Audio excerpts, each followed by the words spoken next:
আর সামনে যে নিউক্লিয়ার যুদ্ধ হতে যাচ্ছে আল্লাহু আলাম কবে হবে, এবং এটা হইলে যে কি হবে পৃথিবীর অবস্থা আল্লাহই ভালো জানে।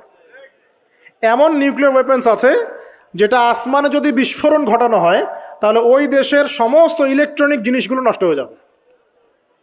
বুঝতে পারেন না এই কথা? বোম মারতে হবে না পৃথিবীতে, মাটিতে বোমটা মারতে হবে না, আসমানে বিস্ফোরণ করে দিবে, তাতে আপনার পুরো দেশের যত ইলেকট্রনিক ডিভাইস আছে সব ড্যামেজ। এটা এই যুগ। ওই হিরোশিমা নাগাসাকির কথা মনে আছে? কি হয়েছিল ওখানে বলেন? দুইটা বোম ফেলা হয়েছিল, পারমাণবিক বোমা। কে ফেলেছিল? কে ফেলেছিল? আমেরিকা। আচ্ছা, ওই বোম দুটার নাম কি? হ্যাঁ, এই তো জানেন, লিটল বয় আর ফ্যাটম্যান। ওই দুইটা বোম পড়ে যে কোটি কোটি মানুষ মারা গেল, এখন পর্যন্ত জাপানের মানুষ তার তেজস্ক্রিয়তায় ভোগে। এখনকার পারমাণবিক ওয়েপন্সগুলো তার চেয়ে অনেক অনেক অনেক বেশি শক্তিশালী, হাজার লক্ষ গুণ বেশি শক্তিশালী হতে পারে।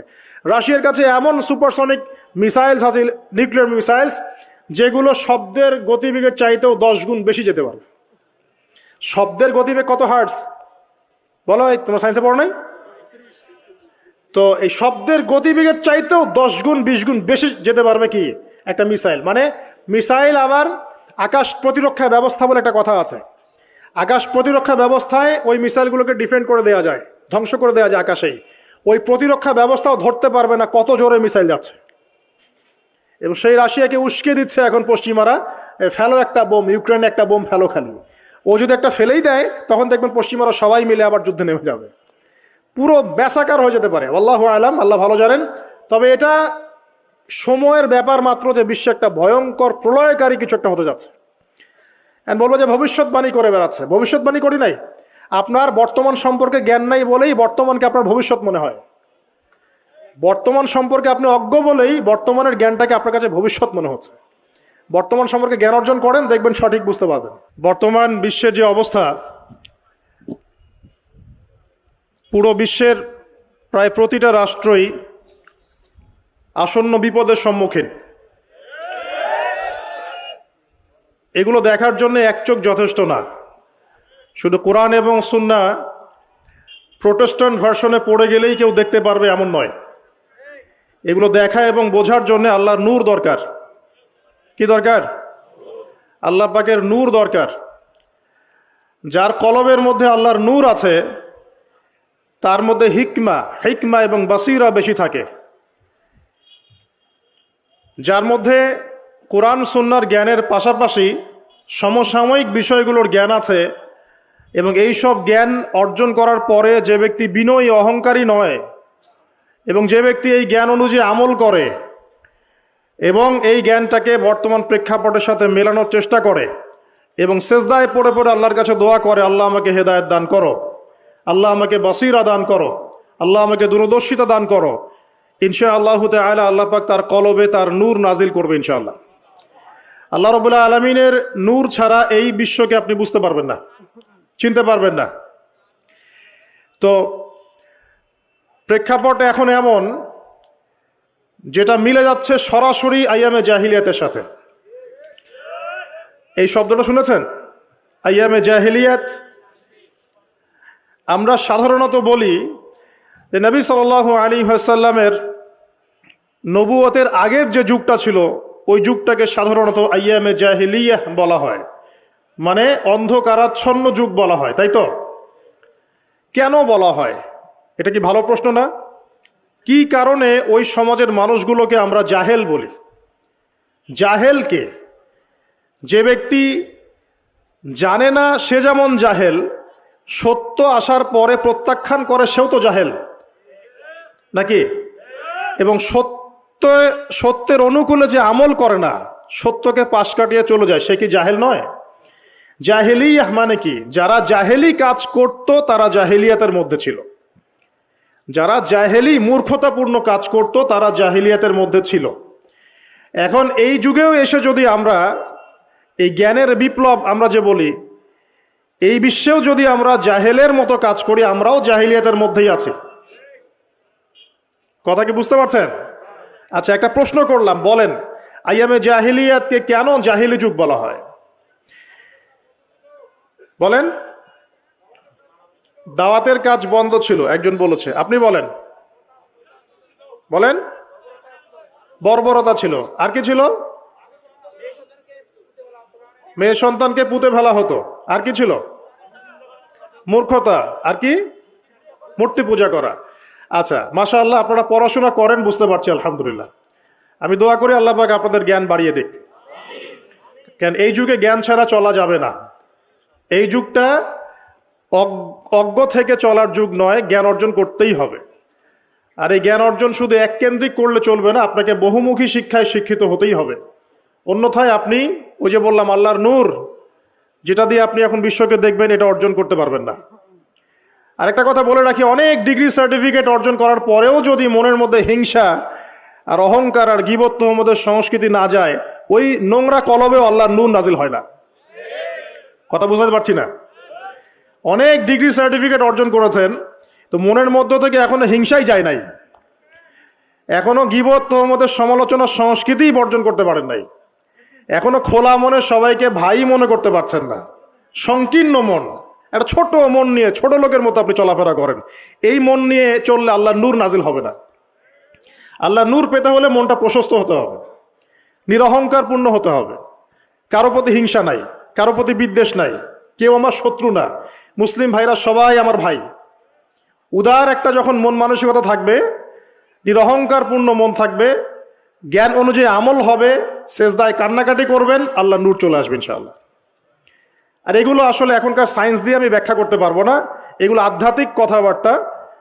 আমাদের বাহ্যিক এই জগতের বাইরেও কিন্তু একটা জগৎ আছে, আমি মনে হয় বুঝাতে পারছি না। বারাকা, আল্লাহ পাকের বরকত কি দেখেছেন কখনো চোখ দিয়ে? আল্লাহ পাকের বরকত বলে একটা কথা আছে না? আছে না? আচ্ছা, বরকত কি জিনিস আপনি কি চোখে দেখতে পারেন? এমন একজন সালাফের কথা পড়লাম, যিনি 40 বছর বেঁচে ছিলেন। কত বছর? 40 বছর। এই 40 বছরে তিনি প্রায় 300টা বই লিখেছেন। কয়টা? 300টা। এখন বলেন, আমরা এখানে যারা বসে আছি অনেকে 40 পার করে ফেলছি না? আমরা এই 40 বছরে কিছু করতে পেরেছি? এই 40 বছরে একটা মানুষ 300টা বই লিখতে পারে? তাহলে আমরা বুঝতে পারছি যে তাদের সময়ের যে বরকত আর আমাদের হায়াতের বরকত এক না। বরকত সম্পূর্ণ ভিন্ন জিনিস, যেটা আমরা চাক্ষুষ দেখা জ্ঞান দিয়ে বিশ্লেষণ করতে পারবো না। পারবো না। আরো বুঝাচ্ছি, দেখুন, রাসূলুল্লাহ সাল্লাল্লাহু আলাইহি ওয়াসাল্লাম সারাদিনে কত কাজ করতেন। তাহাজ্জুদ পড়তেন, শেষ রাত্রে উঠতেন, রাতের এক অংশ ঘুমাতেন, আরেক অংশ উঠতেন, উঠে তাহাজ্জুদে নামাজ পড়তেন, লম্বা কেরাত, মানে এক রাকাতে প্রায় 4 পারা কোরআন তেলাওয়াত করেছেন। এক রাকাতে 4 পারা। আমরা তো 4টা আয়াত পড়লেই একদম তাড়াতাড়ি রুকু করতে হবে, দাঁড়ায় থাকতে পারতেছি না। তাই নামাজ তো ডিজিটাল, এখন যুগের সাথে সাথে নামাজও কি ডিজিটাল। অনেক মসজিদে নামাজ পড়লে মনে হয় ইমাম সাহেব পেশাব পায়খানা চাপ নিয়ে নামাজ পড়াচ্ছে মনে হয়, তাড়াতাড়ি নামাজ শেষ করতে পারলে বাঁচে আর কি। আবার দেখা যায় মাঝে মাঝে যে নামাজ মানুষ পড়াচ্ছে, পড়তেছে না, মানে নামাজ পড়ানোর দায়িত্ব সে পালন করছে, নামাজ নিজে পড়তেছে না। তো এই ডিজিটাল নামাজ না। নবী সাল্লাল্লাহু আলাইহি ওয়াসাল্লাম এক রাকাতে 4 পারা কোরআন তেলাওয়াত করেছেন, প্রায় 4.5 পারা তাহাজ্জুদের নামাজে। তখনই তো গিয়ে পা ফুলবে। এই যে পা ফুলতো, এমনি এমনি পা ফলে? কতক্ষণ দাঁড়ায় থাকলে একটা মানুষের পা ফলে? তো নবী সাল্লাল্লাহু আলাইহি ওয়াসাল্লামের পা ফুলে যেত, পা মোবারক ফুলে যেত। লম্বা সালাত পড়তেন, সালাতের পরে আবার কিছুক্ষণ ডান কাতে শুয়ে থাকতেন সুন্নত পড়ে। বেলাল রাদিয়াল্লাহু আনহু এসে ডাক দিতেন, তিনি গিয়ে মসজিদ নববীতে নামাজ পড়াতেন। ফজরের নামাজও হতো লম্বা, কেরাত হতো লম্বা। নামাজের পরে আবার সাহাবীদের সাথে কথাবার্তা বলতেন, দ্বীনি বিষয়ে মোজাকারা করতেন। তারপরে ইশরাকের নামাজ পড়তেন, চাশতের নামাজ পড়তেন, পরিবারের দেখাশোনা করতেন, দিন প্রচার করতেন, রুজি রুটির ব্যাপার ছিল। এই সারাদিন যে এতগুলো কাজ তিনি করতেন, একদিনে একটা মানুষ এত কাজ করতে পারে? তো নবী সাল্লাল্লাহু আলাইহি ওয়াসাল্লামের জীবনের বরকত আমার জীবনের বরকত কি সমান?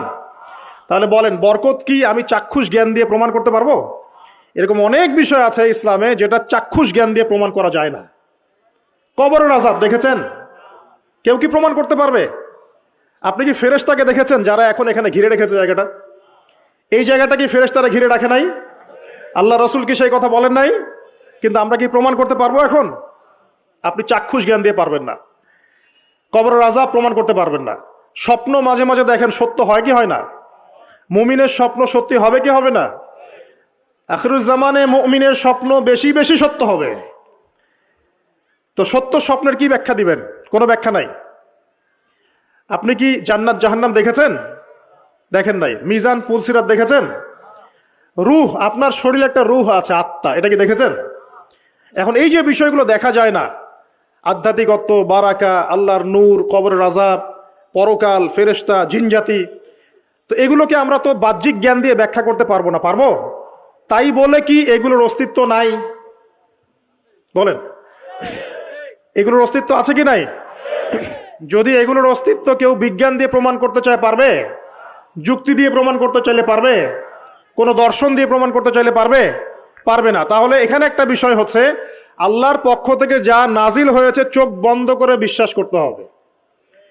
এখন এই চোখ বন্ধ করে বিশ্বাস করলে পরে মানুষ আপনাকে বলবে ধর্মান্ধ। কি বলবে? এবং ইসলামের এই মৌলিক বিষয়গুলোকে যদি আপনি চোখ বন্ধ করে মেনে চলেন, এখনকার বিশ্বের মানুষ আপনাকে বলবে আপনি মৌলবাদী। এখন আপনি বলেন, ইসলামের মৌলিক বিষয়গুলোকে মেনে না চললে কি কেউ মুসলিম হতে পারবে কি না? পারবে? তাহলে পরিপূর্ণ মুসলিম হতে হলে আমাকে মৌলবাদী হতে হচ্ছে কি না? আমি এটা দিয়ে কি বুঝাচ্ছি? বুঝাচ্ছি আল্লাহ পাকের নাজিল করা প্রতিটা বিষয়কে চোখ বন্ধ করে মানতে হবে। কিছু বিষয় আমার বুঝে আসবে, কিছু বিষয় আমার বুঝে নাও আসতে পারে। এখন যতগুলো বিষয় বললাম, একটাও কি ব্যাখ্যা করতে পারবেন? কিন্তু এগুলো আপনাকে মানতেই হচ্ছে, কারণ আপনি মুসলিম। আল্লাহ বলেছেন, রাসূল বলেছেন, আমি মেনেছি। এখন আমার জ্ঞান কি আল্লাহ এবং তার রাসূলের জ্ঞানের চেয়ে বেশি না কম? এই পুরো মহাবিশ্ব যিনি পরিচালনা করছেন, তার জ্ঞান বেশি না আমার জ্ঞান বেশি? এই পুরো মহাবিশ্বে শত কোটি গ্যালাক্সি আছে, এক একটা গ্যালাক্সিতে হাজার হাজার সৌরজগৎ আছে। এরকম শত সহস্র গ্যালাক্সি নিয়ে একটা আসমান গঠিত হয়। এরকম 7টা মহাদেশ আছে, সাতটা মহাবিশ্ব আছে। এই 7 মহাবিশ্বের উপরে আছে কুরসি, ওয়াসিআ কুরসিয়ুহুস সামাওয়াতি ওয়াল আরদ। তার উপরে আছে মহাসাগর, যার গভীরতা 500 বছরের পথ। তার উপরে আছে আল্লাহ রাব্বুল আলামিনের আরশে আজিম। আর আল্লাহ রাব্বুল আলামিন এই আরশের উপর সমুন্নত। সেই মহান আল্লাহকে আমরা বলি আল্লাহু আকবার। কি বলি? এই যে আল্লাহু আকবারের মর্ম বুঝলেন? এখন এই বিশাল সত্তা আল্লাহু আকবার, আল্লাহ পাক সবচেয়ে বড়, এই সর্বোচ্চ সত্তার জ্ঞান বেশি না আমার জ্ঞান বেশি? তার পক্ষ থেকে যখন কোরআন এবং হাদিস নাজিল হচ্ছে, আমাকে তো চোখ বন্ধ করেই মানতে হবে, নাকি আমি যুক্তি দিব? হ্যাঁ, কিছু বিষয় আমার বুঝে আসবে, কিছু বিষয় আমার বুঝে নাও আসতে পারে। কিছু বিষয় আমি সায়েন্স দিয়ে প্রমাণ করতে পারবো, কিছু নাও পারতে পারি। কিছু আমি দর্শন দিয়ে প্রমাণ করতে পারবো, কিছু নাও পারতে পারি। যেগুলো পারছি না সেগুলো আমার বা আমাদের জ্ঞানের সীমাবদ্ধতা। কথা কি বুঝতে পারছেন? এটা আল্লাহ পাকের জ্ঞানের বা আল্লাহ পাকের ওহির কোনো ত্রুটি নয়। আল্লাহর ওহির কোনো ত্রুটি আছে? এটা আমার জ্ঞানের সীমাবদ্ধতা। আসেন সামনে যাই। যে কথাটা বলতে গিয়ে এদিকে আসলাম, দেখুন এমন অনেক বিষয় আছে যেগুলো আমরা খালি চোখে ব্যাখ্যা করতে পারবো না। আমরা যে যুগটাকে আইয়ামে জাহিলিয়াত বলছি, ওই যুগটাতে যে সমস্যাগুলো ছিল, যে পাপগুলো ছিল, সেগুলো এখনকার বিশ্বে আরো অনেক উঁচু লেভেলে বিরাজ করছে। যেমন এই যে আপনারা বললেন, একটা পাপ ছিল শিরক। সরাসরি মূর্তি পূজা বলছি না, আমরা বলছি কি শিরকের পাপ ছিল। ওই আইয়ামে জাহিলিয়াতের মানুষগুলো শিরকের পাপে নিমজ্জিত ছিল। তারা শুধু মূর্তির পূজাই করতো এমনটা নয়, তারা কবরেরও পূজা করত, তারা মৃত মানুষেরও পূজা করত, তারা কেউ কেউ নাস্তিকতায়ও বিশ্বাসী ছিল। সূরা মুমিনুন পড়লে দেখবেন তাদের মধ্যে একটা আকীদা ছিল, ইন হিয়া ইল্লা হায়াতুনা দুনিয়া নামুতু ওয়া নাহয়া। কাফেররা বলতো যে আমরা এই পৃথিবীতে জন্মেছি, এখানেই আমরা জন্মাবো, এখানেই মারা যাব, ওয়া মা নাহনু বিমাবউসিন, আমাদেরকে পুনরুত্থিত করা হবে না। এই পরকালের কনসেপ্টে তারা বিশ্বাস করতো না। তো এরকমও লোক ছিল। শুধু যে লাত, ওজ্জা, হবল, মানাত এগুলোর পূজা করতো তাই নয় বিষয়টা। এখানে কবর পূজাও ছিল, এখানে আপনার মৃত মানুষের পূজাও ছিল, এখানে গাছপালা, চন্দ্র, সূর্য, নক্ষত্রের পূজাও ছিল, আবার নাস্তিকতাও ছিল। এক কথায় আইয়ামে জাহিলিয়াতের সবচেয়ে বড় পাপ ছিল শিরক। কথা কি বুঝতে পারছেন ভাই? আচ্ছা, না বুঝলে বলবেন, শেষে গিয়ে প্রশ্ন করবেন ইনশাল্লাহ, সমস্যা নাই। তাহলে প্রথম যে পাপটার কথা বললাম সেটা কি? শিরক। এখন একটু এই 1400 বছর পরে চলে আসেন। চলে এসে দেখেন এখনকার সমাজের দিকে তাকান, এখনকার মুসলিম রাষ্ট্রগুলোর দিকে তাকান, আর পুরো বিশ্বের দিকে তাকান। সবচেয়ে বড় সমস্যাটা কি বলেন? সবচেয়ে বড় সমস্যা কি শিরক নয়? আচ্ছা, মুসলিমরা কি এখন অনেকেই কবর পূজা করে না? মুসলিমদের মধ্যে অনেকেই দেখবেন যে মৃত মানুষের কাছে চাচ্ছে না, মৃত মানুষের কাছে সন্তান প্রার্থনা করে না, ওই যে ওখানে গিয়ে নজর মানত করছে না যে মৃত মানুষকে সন্তুষ্ট করলে আমার ভালো হবে, না হলে আমার কোনো ক্ষতি হয়ে যাবে, এটা মানুষ করছে না। মুসলিমদের মধ্যে বহু মানুষ আল্লাহর হালালকে হারাম করছে না, আল্লাহর হারামকে হালাল করে নিচ্ছে না, এটাও কিন্তু শিরক। আপনি কি জানেন যে আল্লাহর হালালকে হারাম করলে শিরক হয়? আল্লাহর হারামকে হালাল করলে শিরক হয়? সুদ হালাল না হারাম? না, সুদ তো ফরজ। সুদ হালাল না হারাম? সুদ তো এখনকার বিশ্বে ফরজ। সুদ ছাড়া এই বিশ্ব চলবে না। আপনি ঠিক বলছেন, কিন্তু সুদ ছাড়া এই বিশ্ব চলে না।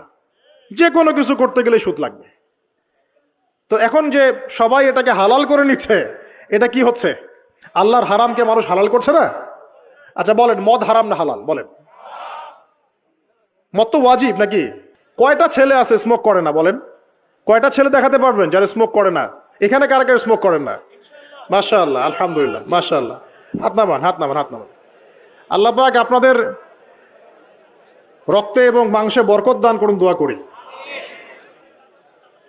যদি আপনি কোনো কমিউনিটির মধ্যে দেখাতে পারেন যে তারা মাদক থেকে দূরে আছে, তারা শুধুমাত্র ইসলামিক কমিউনিটি, অন্য কোনো কমিউনিটি না। যদি আপনি মাদক মুক্ত কোনো ক্যাম্পাস দেখাতে পারেন, সেটা হবে মাদ্রাসা। যদি পর্ন মুক্ত ক্যাম্পাস দেখাতে পারেন, দেখাতে হবে মাদ্রাসাকে। এখানে বিষয়টা হচ্ছে, যারা ইসলাম প্র্যাকটিস করে, কোরআন এবং সুন্নাহর বুঝ যাদের মধ্যে আছে, যাদের মধ্যে আল্লাহর ভয় আছে, এরা কখনো সুদ খাবে? এরা কি মদ খাইতে পারবে? পারবে না। ইনশাল্লাহ আপনারা কি জেনা করতে পারবেন? আল্লাহ পাক আপনাদেরকে ঈমান আমলের উপর অটুট রাখুন, আমিন।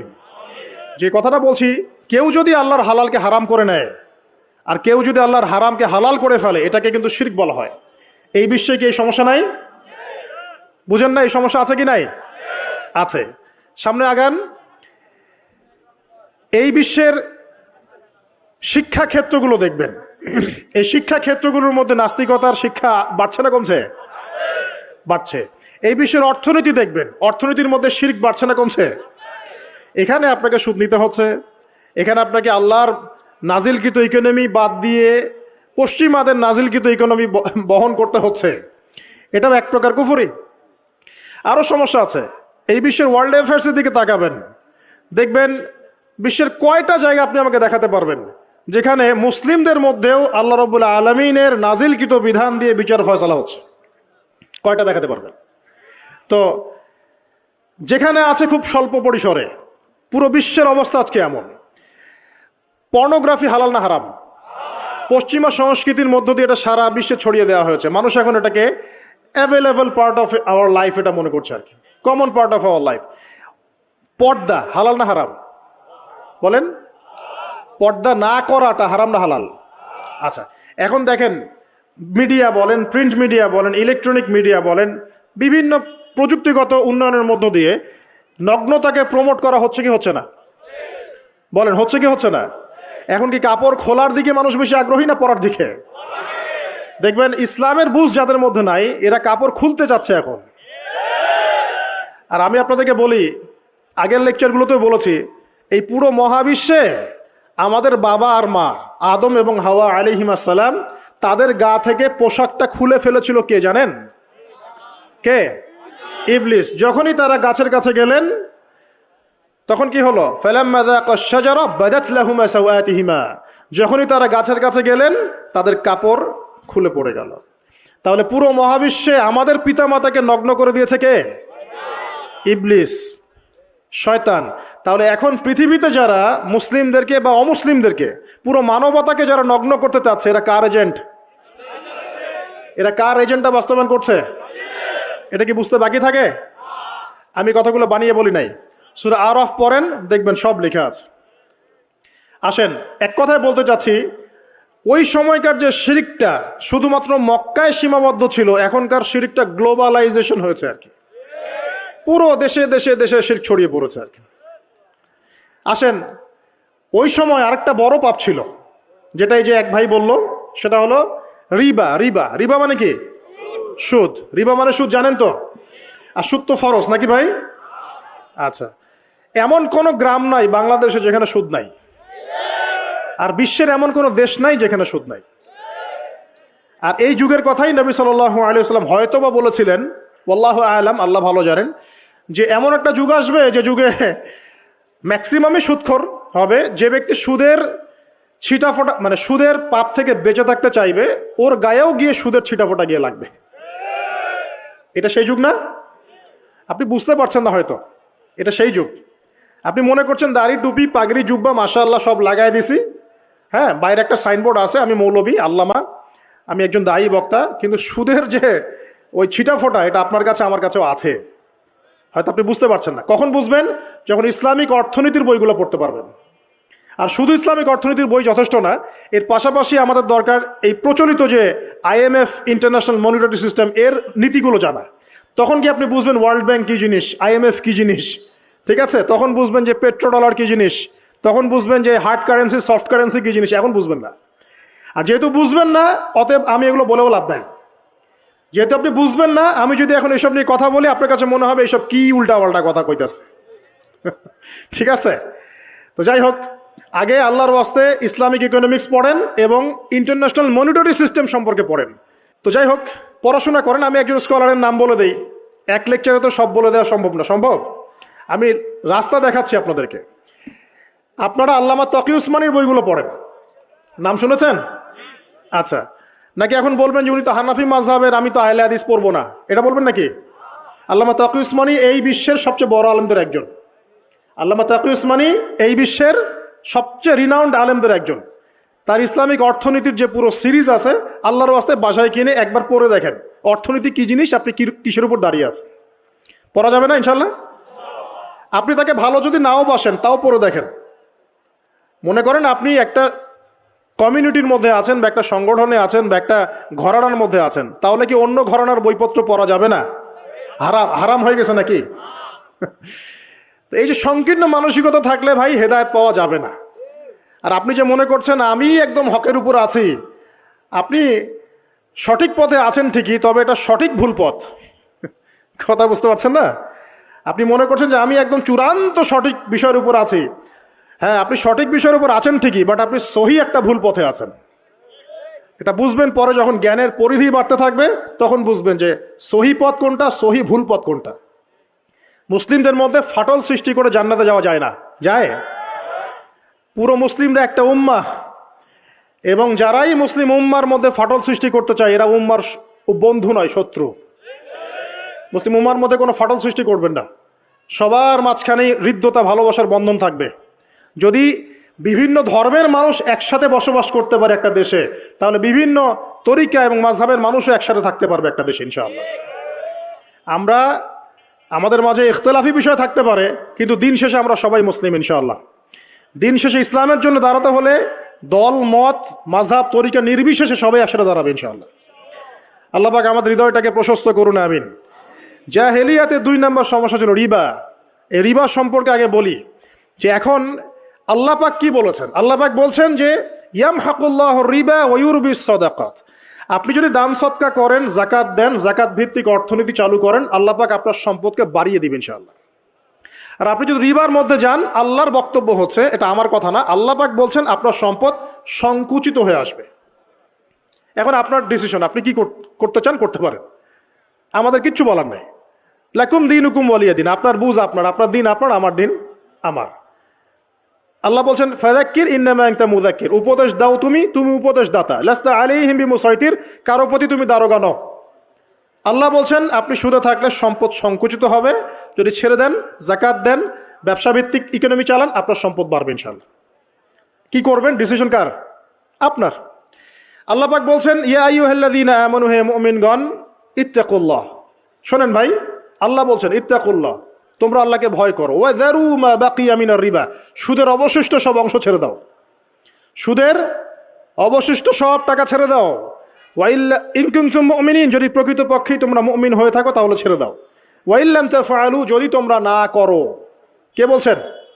আল্লাহ যদি তোমরা এটা না করো তাহলে আল্লাহ কি বলছেন, ফাআযানু বিহারবিন মিনাল্লাহি ওয়া রাসূলিহি, আল্লাহ এবং তার রাসূলের সাথে যুদ্ধের ঘোষণা শুনে রাখো। এটা কার কথা? এখন আপনি যদি চান আল্লাহর পক্ষে যুদ্ধ করতে পারেন, আপনি চাইলে আল্লাহ এবং তার রাসূলের বিপক্ষেও যুদ্ধ করতে পারেন। আপনাকে কি বাধা দিবে?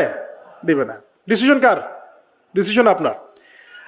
নবী সাল্লাল্লাহু আলাইহি ওয়াসাল্লাম আরও বলেছেন যে, আপনারা জানেন হাদিসটা, নতুন কোনো হাদিস বলছি না, আপনারা জানেন, প্রত্যেক আলেম জানেন, প্রত্যেক মাযহাবের ইমাম জানেন। কি সেটা? যে সুদের পাপের ৭০ বা ৭৩টা শাখা আছে। কয়টা? ৭৩ বা ৭০টা শাখা আছে। তার সবচেয়ে নিম্ন শাখা হচ্ছে নিজের মাকে বিয়ে করা।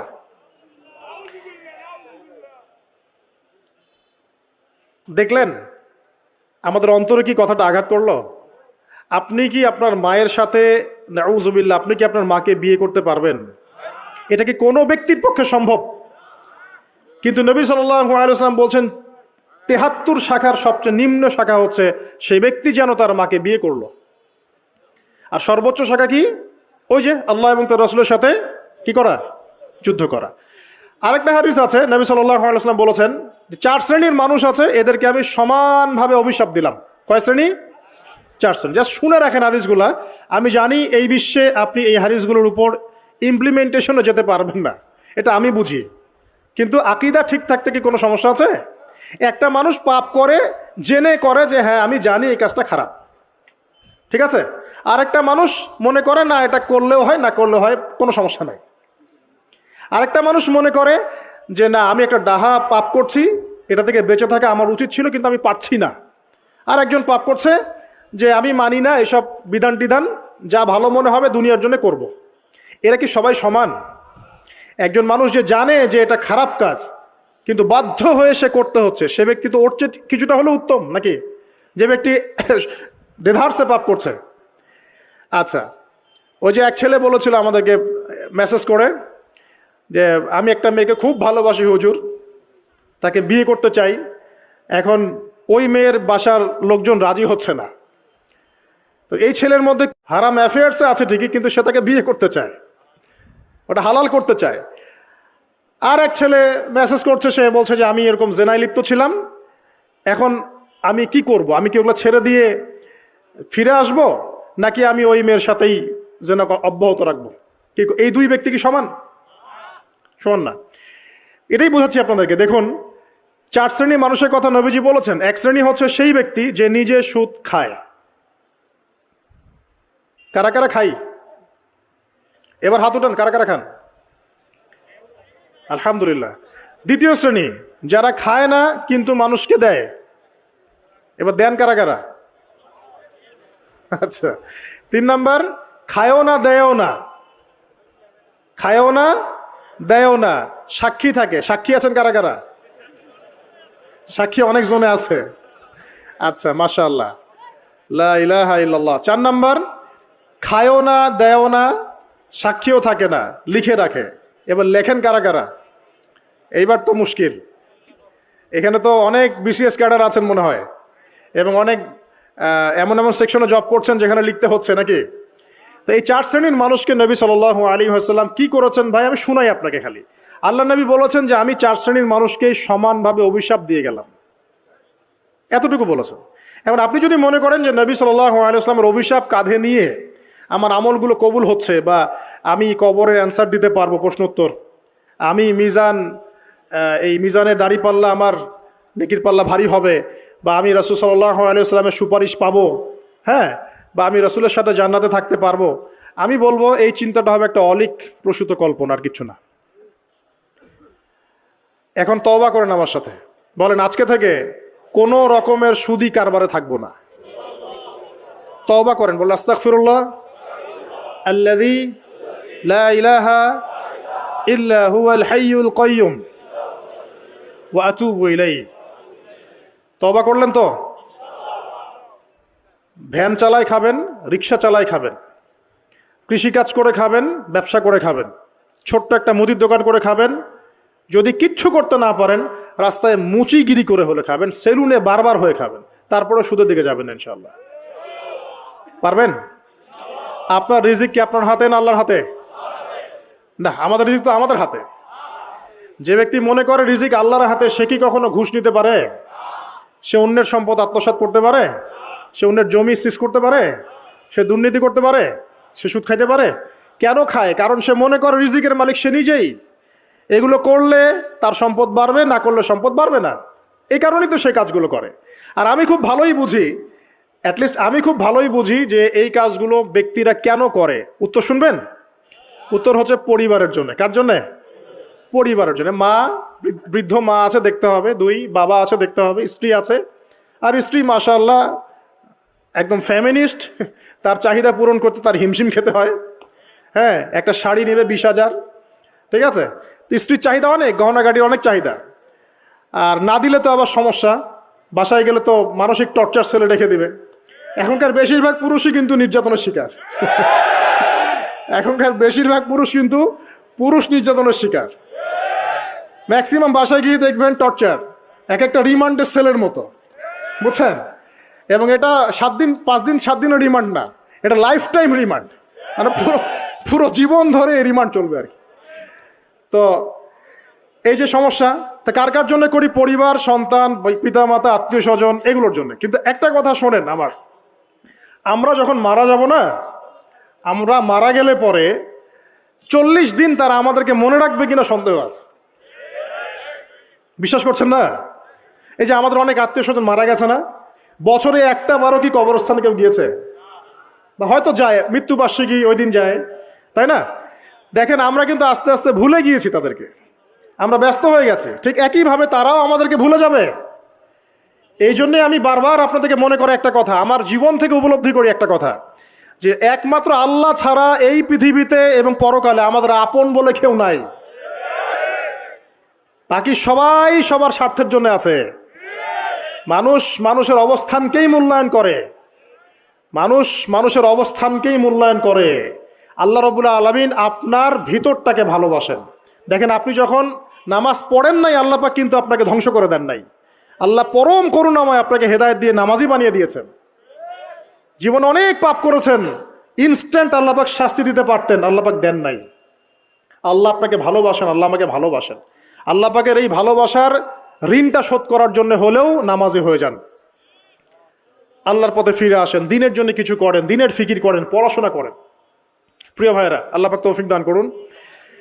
দেখুন, এই রিবা থেকে দূরে থাকার জন্য একটা হাদিস যথেষ্ট, যে 4 শ্রেণীর মানুষকে আল্লাহ রাসূল সাল্লাল্লাহু আলাইহি ওয়াসাল্লাম লাআনত করেছেন, অভিশাপ দিয়েছেন। ইনশাআল্লাহ আজকের লেকচার যাদের কানে যাবে, আমরা যদি না খেয়েও মরে যাই, আল্লাহ পাক না খেয়ে মারবেন না ইনশাআল্লাহ। রিজিক আছে, খাবো ইনশাআল্লাহ। কিন্তু হয়তো বা অভাব হবে, টাকা পয়সা একটু কম হতে পারে, অন্যের 10 তলা ফ্ল্যাট হবে, আমার হবে না, ঠিক আছে? অন্যের এত বিঘা বিঘা জমি আমার হয়তো হবে না। কিন্তু ইনশাআল্লাহ তাআলা এই যে দুনিয়ার মুসাফিরের জীবনটা, এটা মুসাফিরের জীবন না? মুসাফিরের জীবনটা কেটেই যাবে ইনশাআল্লাহ। কাটবে না? যে কোনোভাবে কেটে তো যাবেই ইনশাআল্লাহ। এই যে পরকালের জীবনটা একটা চেতনার শক্তি, জানেন? দুনিয়াতে যত বাধা বিপত্তি আসুক, গাল মন্দ খান, গীবত তহমত খান, কষ্ট হোক, নির্যাতন হোক, একটা বিষয় মনের মধ্যে শান্তি দেয়। কি শান্তি? যে এই দুনিয়ার জীবনটা তো আর চিরস্থায়ী নয়, এটা তো আর সারা জীবন থাকবে না। ইনশাআল্লাহ এই অবস্থা আস্তে আস্তে পরিবর্তন হয়ে যাবে। ফাইন্না মাআল উসরি ইউসরা, পরকালে ইনশাআল্লাহ পাবো। দুনিয়াতে না পেলে কি হয়েছে, পরকালে পাবো ইনশাআল্লাহ।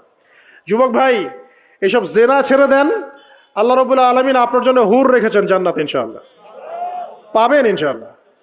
এটা ছেড়ে দেন, সুদ ছেড়ে দেন, আল্লাহ পাক আপনার জন্য হাউজে কাউসার রাখছে ইনশাআল্লাহ, ঠিক আছে? অন্যায় পাপ ছেড়ে দেন, আল্লাহ রাব্বুল আলামিন আপনার জন্য জান্নাত রেডি করে রাখছে ইনশাআল্লাহ। এই দুনিয়ার জীবনটা ধোঁকা, একটা ছোট্ট জীবন, পুরা ধোঁকা, কিচ্ছু নাই এর মধ্যে। আমার কথা শোনেন, এই দুনিয়ার জীবনে কিছুই নাই। চারপাশে অনেক কিছু মনে হবে, আপনার বাড়ি আছে, গাড়ি আছে, স্ট্যাটাস আছে, টাকা পয়সা, প্রতিপত্তি সব আছে। আদতে আপনি একা, আদতে আপনাকে একাই কবরে যাওয়া লাগবে, একাই আল্লাহর সাথে হিসেব নিকাশ দিতে হবে। কেউ নাই সাথে, আমাদের সাথে কেউ নাই। কিন্তু আপনি মনে করছেন যে সেলিব্রিটিজম বড়, আমি পলিটিক্যাল নেতা হয়েছি, আমাকে সবাই চেনে, আমি ইকোনমিক সেক্টরে লিড দেই, রাষ্ট্রকে লিড দেই, আমি ধর্মতাত্ত্বিক ক্ষেত্রে লিড দেই, আমাকে দেখলে মানুষ বাহবা দেয়, ইত্যাদি ইত্যাদি। দিন শেষে আমি একা, আপনিও একাই। আমাকেও একাই যেতে হবে, আপনাকেও একাই যেতে হবে। এগুলো সব চারপাশের খালি অন্ধ মোহ, আর কিচ্ছু না। তো এই মোহের মধ্যে ঢুকে পড়বেন না, আল্লাহ পাক তৌফিক ইনায়াত করুন। নবী সাল্লাল্লাহু আলাইহি ওয়াসাল্লাম বারবার বলতেন, আল্লাহুম্মা ইন্নী আউযু বিকা মিন ফিতনাতিদ দুনিয়া, বলতেন না, হে আল্লাহ আমি এই দুনিয়ার ফিতনা থেকে তোমার কাছে আশ্রয় প্রার্থনা করছি। ওয়া ইন্নী আউযু বিকা মিন ফিতনাতিন নিসা, আমি মহিলাদের ফিতনা থেকেও আশ্রয় প্রার্থনা করছি। আরো দোয়া করতেন, আল্লাহুম্মা ইন্নী আউযু বিকা মিন আযাবিল কবর, হে আল্লাহ আমি কবরের আযাব থেকে আশ্রয় প্রার্থনা করছি। ওয়া আযাবি জাহান্নাম, জাহান্নামের আযাব থেকে আশ্রয় প্রার্থনা করছি। ওয়া মিন ফিতনাতিল মাহইয়া ওয়াল মামাত, জীবন মৃত্যুর ফিতনা থেকে আশ্রয় প্রার্থনা করছি। ওয়া মিন শাররি ফিতনাতিল মাসিহিদ দাজ্জাল, এবং দাজ্জালের ফিতনা থেকে আশ্রয় প্রার্থনা করছি। দাজ্জালে পরে আসবো ইনশাআল্লাহ। দাজ্জাল নিয়ে আলোচনা করলে আবার কিছু মানুষ খারেজি ট্যাগ লাগাই দিতে পারে, ওই জন্য এদিকে আমি এখন যাচ্ছি না। হ্যাঁ, সামনে আসি। তো রিবার বিষয়টা বলছিলাম। আইয়ামে জাহিলিয়াতের যে সেই রিবা এখনকার বিশ্বে আছে কি নাই বলেন? ওই সময় না হয় মক্কায় ছিল, এখন কি সারা বিশ্বব্যাপী নাই? বিশ্বের কোনো কান্ট্রি রিবা মুক্ত না, বিশ্বের কোনো দেশ রিবা থেকে মুক্ত থাকতে পারবে না, এই বিশ্ব পরিচালনা যারা করছে ওদের আন্ডারে থাকলে। কখন হবে বিশ্ব রিবা মুক্ত? একদিন বিশ্ব রিবা মুক্ত হবে ইনশাআল্লাহ। একদিন না একদিন এই বিশ্বটা সুদমুক্ত হবে ইনশাআল্লাহ তাআলা। তখন জালেম পার পাবে না, মাজলুমের রক্ত শ্রম বৃথা যাবে না ইনশাআল্লাহ। কবে, কত বছর পর আমি জানি না, কিন্তু এতটুকু জানি যে মালহামার পরে যখন আল মাহদি আসবেন এবং তারপর যখন মাসিহুদ দাজ্জাল বের হবে এবং ঈসা ইবনে মারইয়ামকে আল্লাহ পাক নামিয়ে দিবেন, তার হাতে যখন দাজ্জাল নিহত হবে এবং জেরুজালেম থেকে যখন পুরো বিশ্ব শাসন করা হবে মুসলিমদের হাতে, তখন রিবা বলে কিচ্ছু থাকবে না পৃথিবীতে ইনশাআল্লাহ।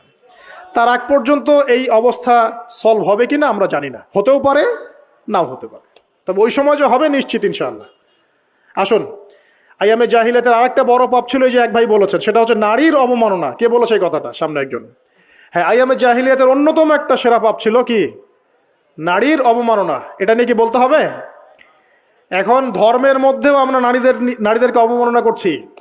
বহু নামাজি ব্যক্তি আছে আমাদের মধ্যে, দেখবেন বোনের সম্পত্তি দেয় নাই, মেয়েকে শিক্ষিত করতে চাচ্ছেন না। কেন চাচ্ছেন না? ওর কি অধিকার নাই শিক্ষার? আপনি কি জানেন যে আয়েশা রাদিয়াল্লাহু আনহার কাছে বহু সাহাবী হাদিসের তালিম নিয়েছেন? বহু হাদিস শিখিয়েছেন কে? মা আয়েশা রাদিয়াল্লাহু আনহা। তো তিনি যদি শিক্ষিত না হতেন, শেখাতে পারতেন? তো মেয়েদের শিক্ষার দরকার আছে না? হ্যাঁ, কি বিষয় দরকার? তাদের উপযুক্ত পরিবেশ নিশ্চিত করতে হবে, নিরাপত্তা, পর্দা এগুলো নিশ্চিত করতে হবে। তারপরে মেয়েদেরকে আপনি অবশ্যই শিক্ষিত করবেন। ঘরের কোণায় বসে রাখতে কে বলেছে? আপনি নিরাপদ পরিবেশ দেন, পর্দা দেন, তারা মাদ্রাসা যাবে, পড়াশোনা করবে। ঠিক আছে?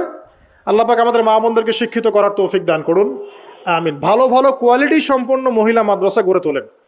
আর মেয়েরা যদি শিক্ষিত না হয়, তাহলে আমাদের বাড়ির বউরা শিক্ষিত হবে না।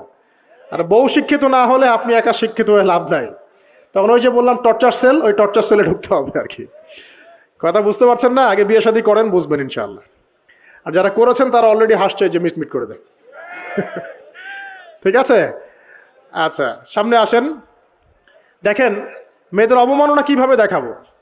সবচেয়ে বড় অবমাননা হচ্ছে ওদের দেহটাকে আমরা এখন পণ্য বানিয়েছি। এই যে পর্নোগ্রাফি দেখেন, এই মেয়েগুলোর ইজ্জতের কোনো দাম নাই। মানে তাদের দেহটাকে একটা ব্যবসার সামগ্রী বানানো হয়েছে। এখানে আমরা মেয়েদের দেহটাকে আমরা কি বানিয়েছি? পণ্য বানিয়ে দিয়েছি। আর এখন তো চলছে কাপড় খোলা সংস্কৃতি। প্রত্যেকটা সেক্টরে আপনি গিয়ে দেখবেন মেয়েদের ইজ্জত, সম্মান, আব্রুটাকে উন্মুক্ত করে এটাকে দিয়ে আমরা বিজনেস করছি আর কি। এটা একটা বিজনেস। তো এখানে সমাধান কি? সমাধান আয়েশা রাদিয়াল্লাহু আনহা। সমাধান কে?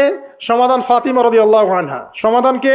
সমাধান খাদিজা রাদিয়াল্লাহু আনহা। আমাদের মা, আমাদের বোন, আমাদের স্ত্রীদেরকে তাদের মতো করে মানুষ করতে হবে, গড়ে তুলতে হবে ইনশাআল্লাহ। দেখবেন নারীর সত্যিকারের সম্মান নিশ্চিত হবে ইনশাআল্লাহ তাআলা। ইসলাম কি কখনো বলেছে যে মেয়েরা কাজ করতে পারবে না, পড়াশোনা করতে পারবে না ইত্যাদি? এই নাস্তিকরা তো ঠুনকো যুক্তি দিয়ে আক্রমণ করে। কে বলেছে সমস্যা? এমন ইসলামিক স্টেট আছে যেখানে একটা স্টুডিও, মনে করি স্টুডিও, ছবি তোলা হয়, কথার কথা, সেখানে সব কর্মী মহিলা, কোনো পুরুষ নাই। একটা মাদ্রাসা, সমস্ত কর্মী মহিলা, কোনো পুরুষ নাই। একটা স্কুল, সবাই মহিলা, কোনো পুরুষ নাই। ওখানে মেয়েরাই পড়ে, মেয়েরাই শেখায়। জায়েজ না না জায়েজ বলেন?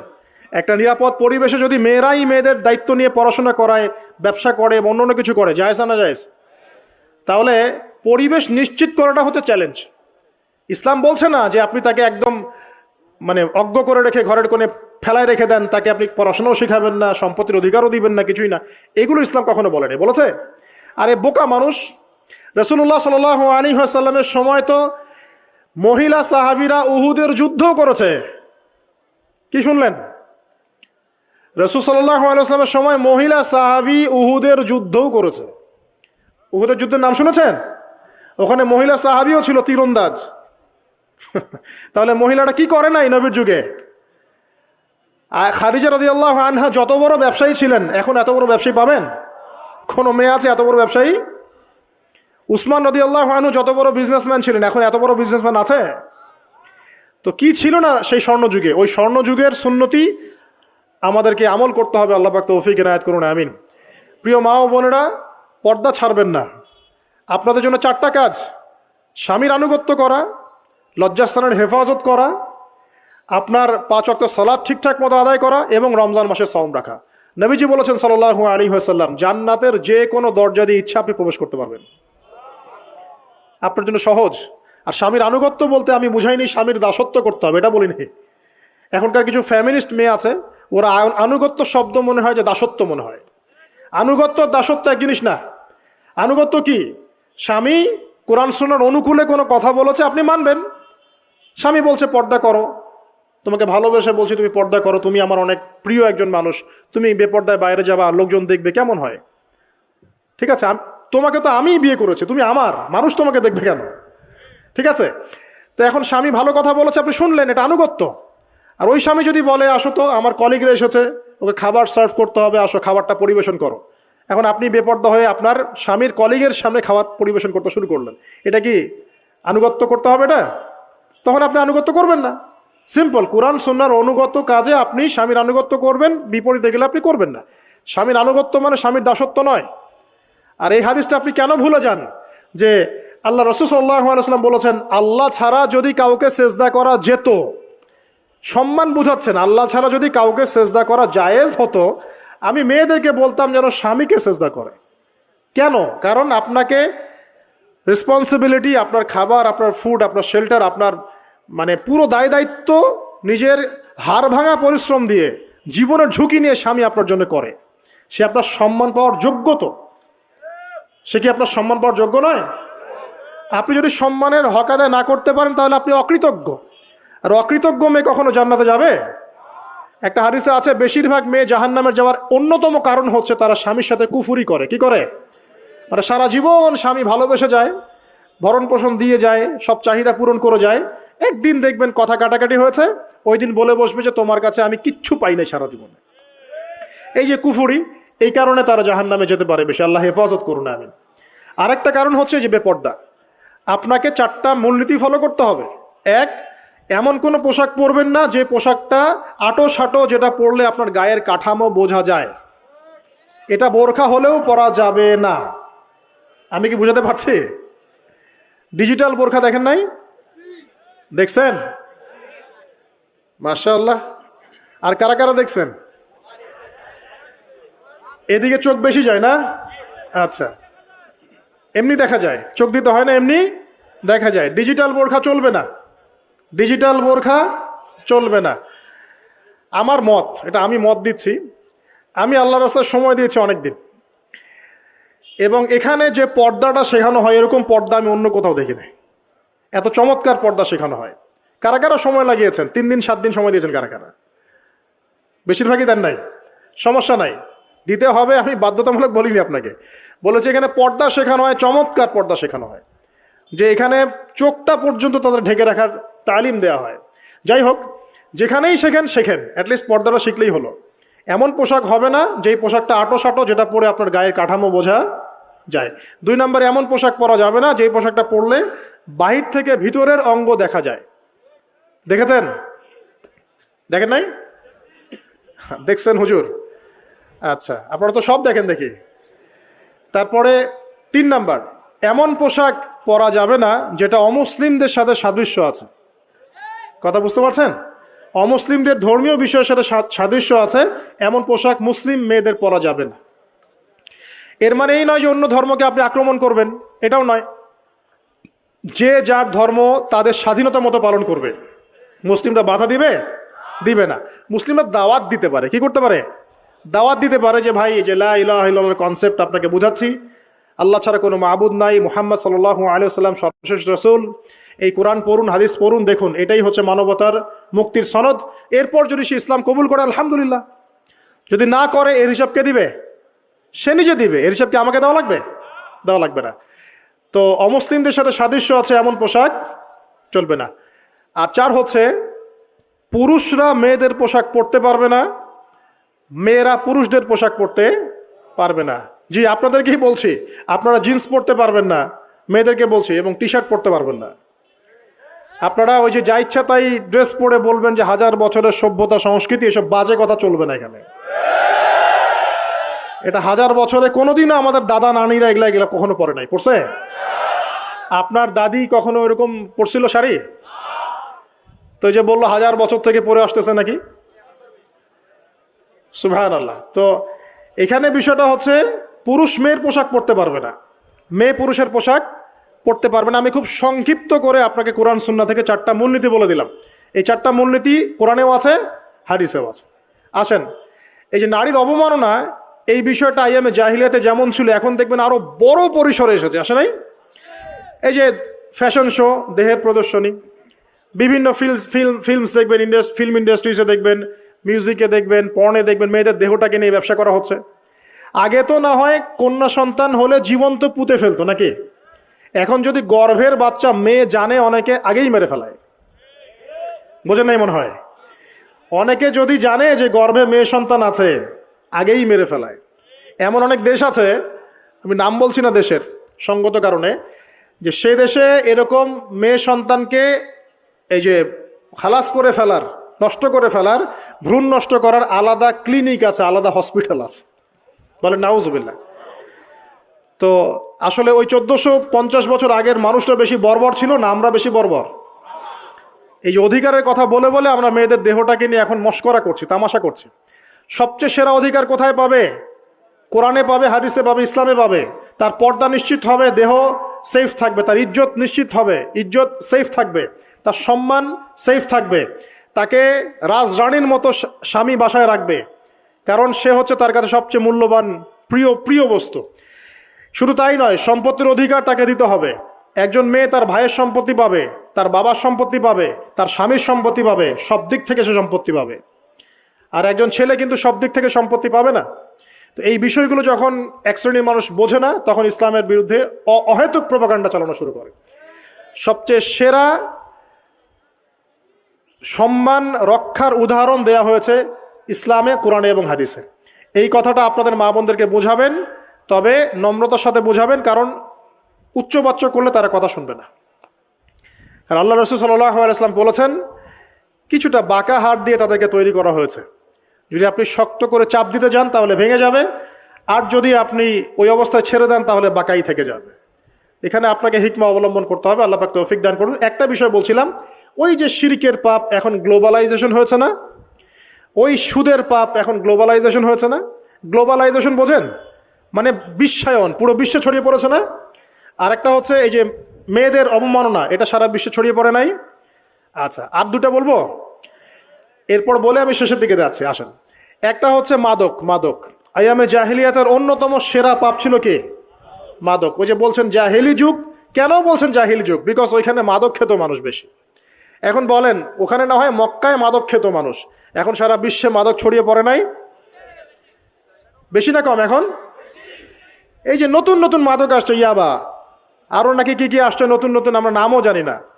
এই যে গাজার নাম জানি, ফেন্সিডিলের নাম জানি, আর কি কি আছে, হিরোইন বলেন, আর দু একটা, আফিম, আর কি আছে? হ্যাঁ, রেন্ডি, সুবহানাল্লাহ, এই নামও কখনো শুনি নাই আমি। আচ্ছা শোনেন, বিষয়টা হচ্ছে, দেখুন এই বিষয়টা কি হালাল না হারাম? আচ্ছা, এটাকে যদি আমরা হালাল করে নেই তাহলে কি হবে? কুফরি হবে না শিরক হবে? শিরক কুফর দুটোই হচ্ছে। কিন্তু এখন মক্কার কিছু মানুষ মাদক খেয়েছে বুঝলাম, আল্লাহ রাব্বুল আলামিন ধাপে ধাপে এখান থেকে বের করেছেন। প্রথমে বলেছেন মদ খেয়ে নামাজের ধার কাছে যেও না। হ্যাঁ, তারপরে বলেছেন এই যে মাদকে কিছুটা উপকার আছে কিন্তু বেশি ক্ষতি। তারপর বলেছেন খেয়ে নামাজের কাছে যেও না।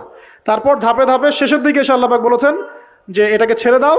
সূরা মাইদায় পড়ে দেখেন এটা শয়তানের কাজ।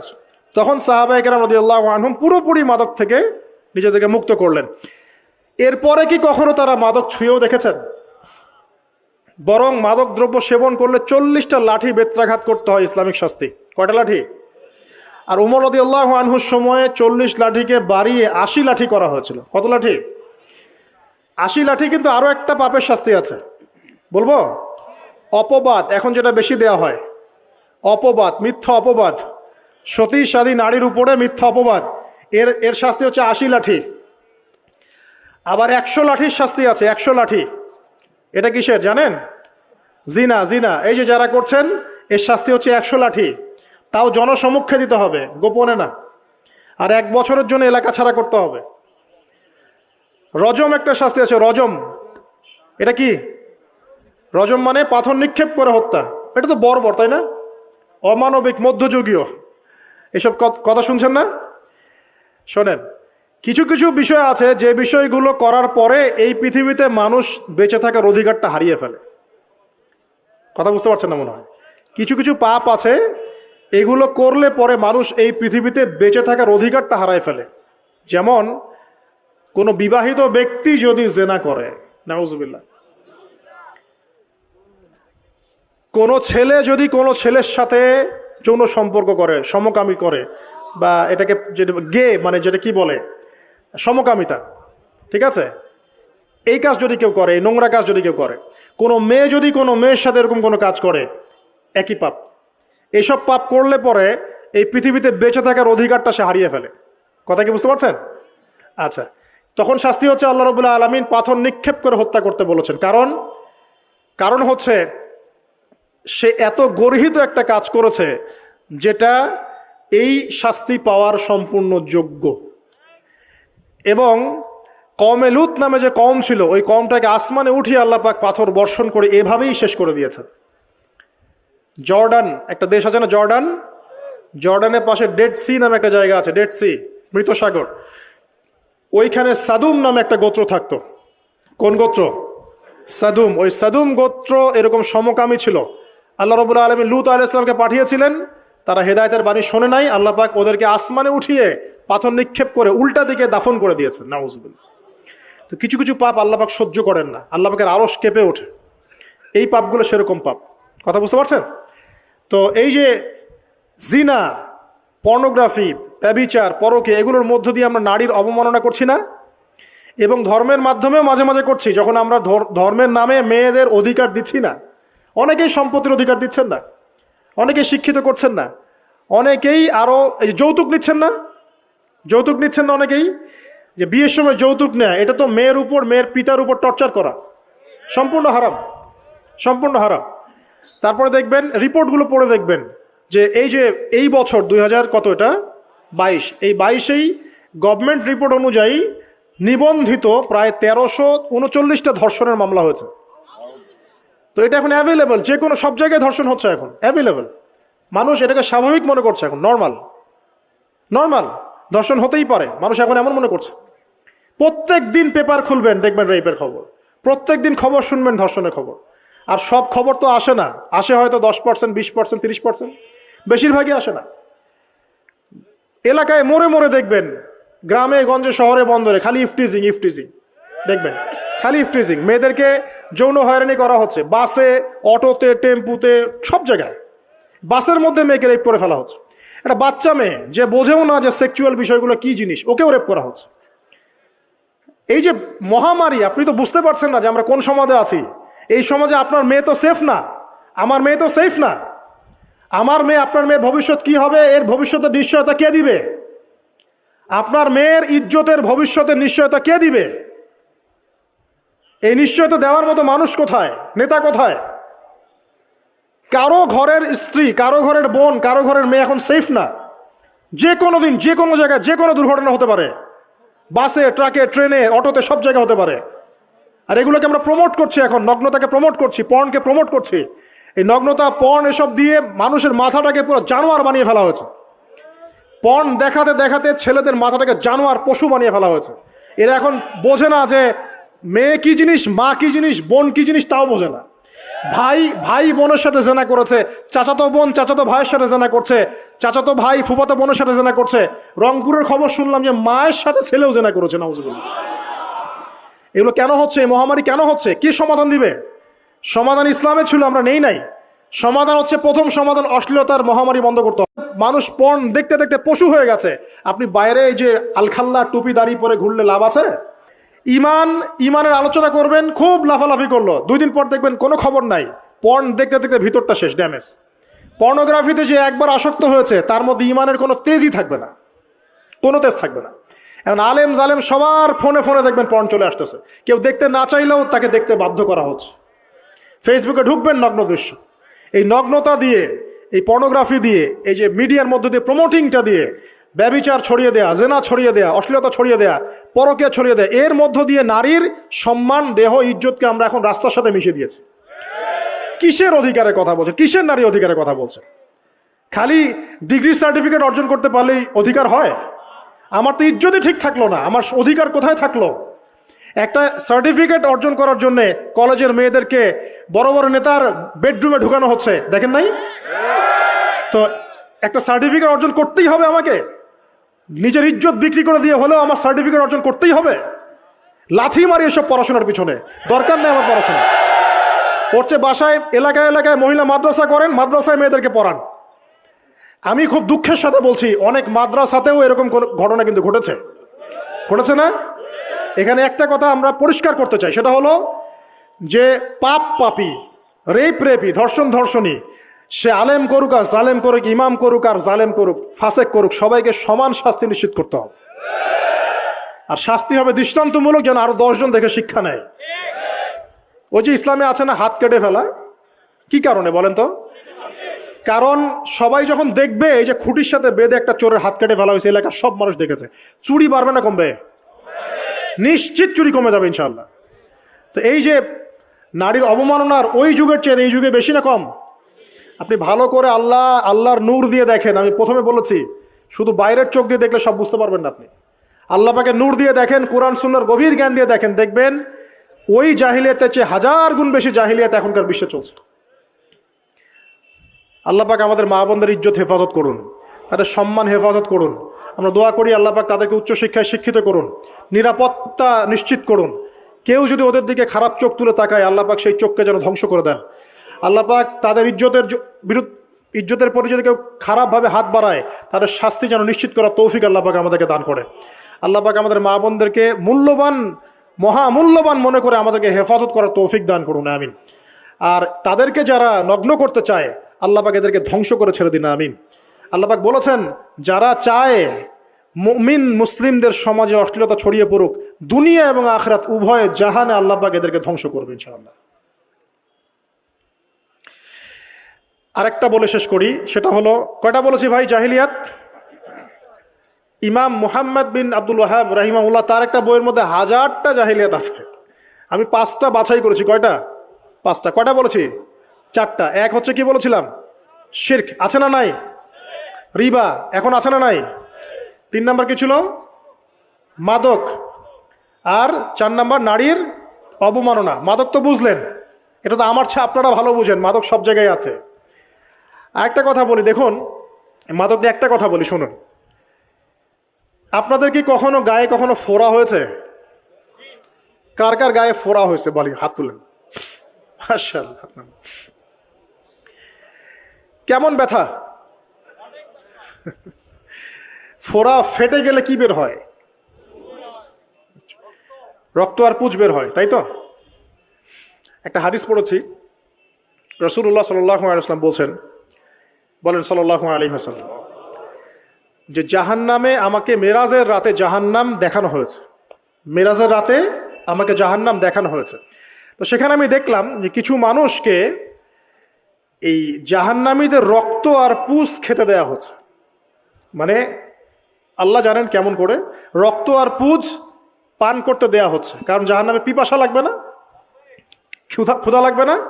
ক্ষুধা লাগবে। খাবার খেতে চাইলে জাক্কুম, আর পানি খেতে চাইলে হামিম, গরম উত্তপ্ত পানি। আর যে রক্ত আর পুঁজ, রক্ত আর পুঁজের একটা মিশ্রণ খেতে দেওয়া হচ্ছে।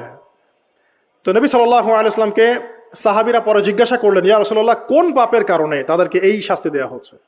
নবী করিম সাল্লাল্লাহু আলাইহি ওয়াসাল্লাম বললেন, তাদেরকে এই শাস্তি দেওয়া হচ্ছে একটা পাপের কারণে, সেটা হলো মাদক দ্রব্য সেবন করা। আর ওই পানীয়টার নামও নবীজি বলে গেলেন, তার নাম হচ্ছে তিনাতুল খাবাল। কি নাম?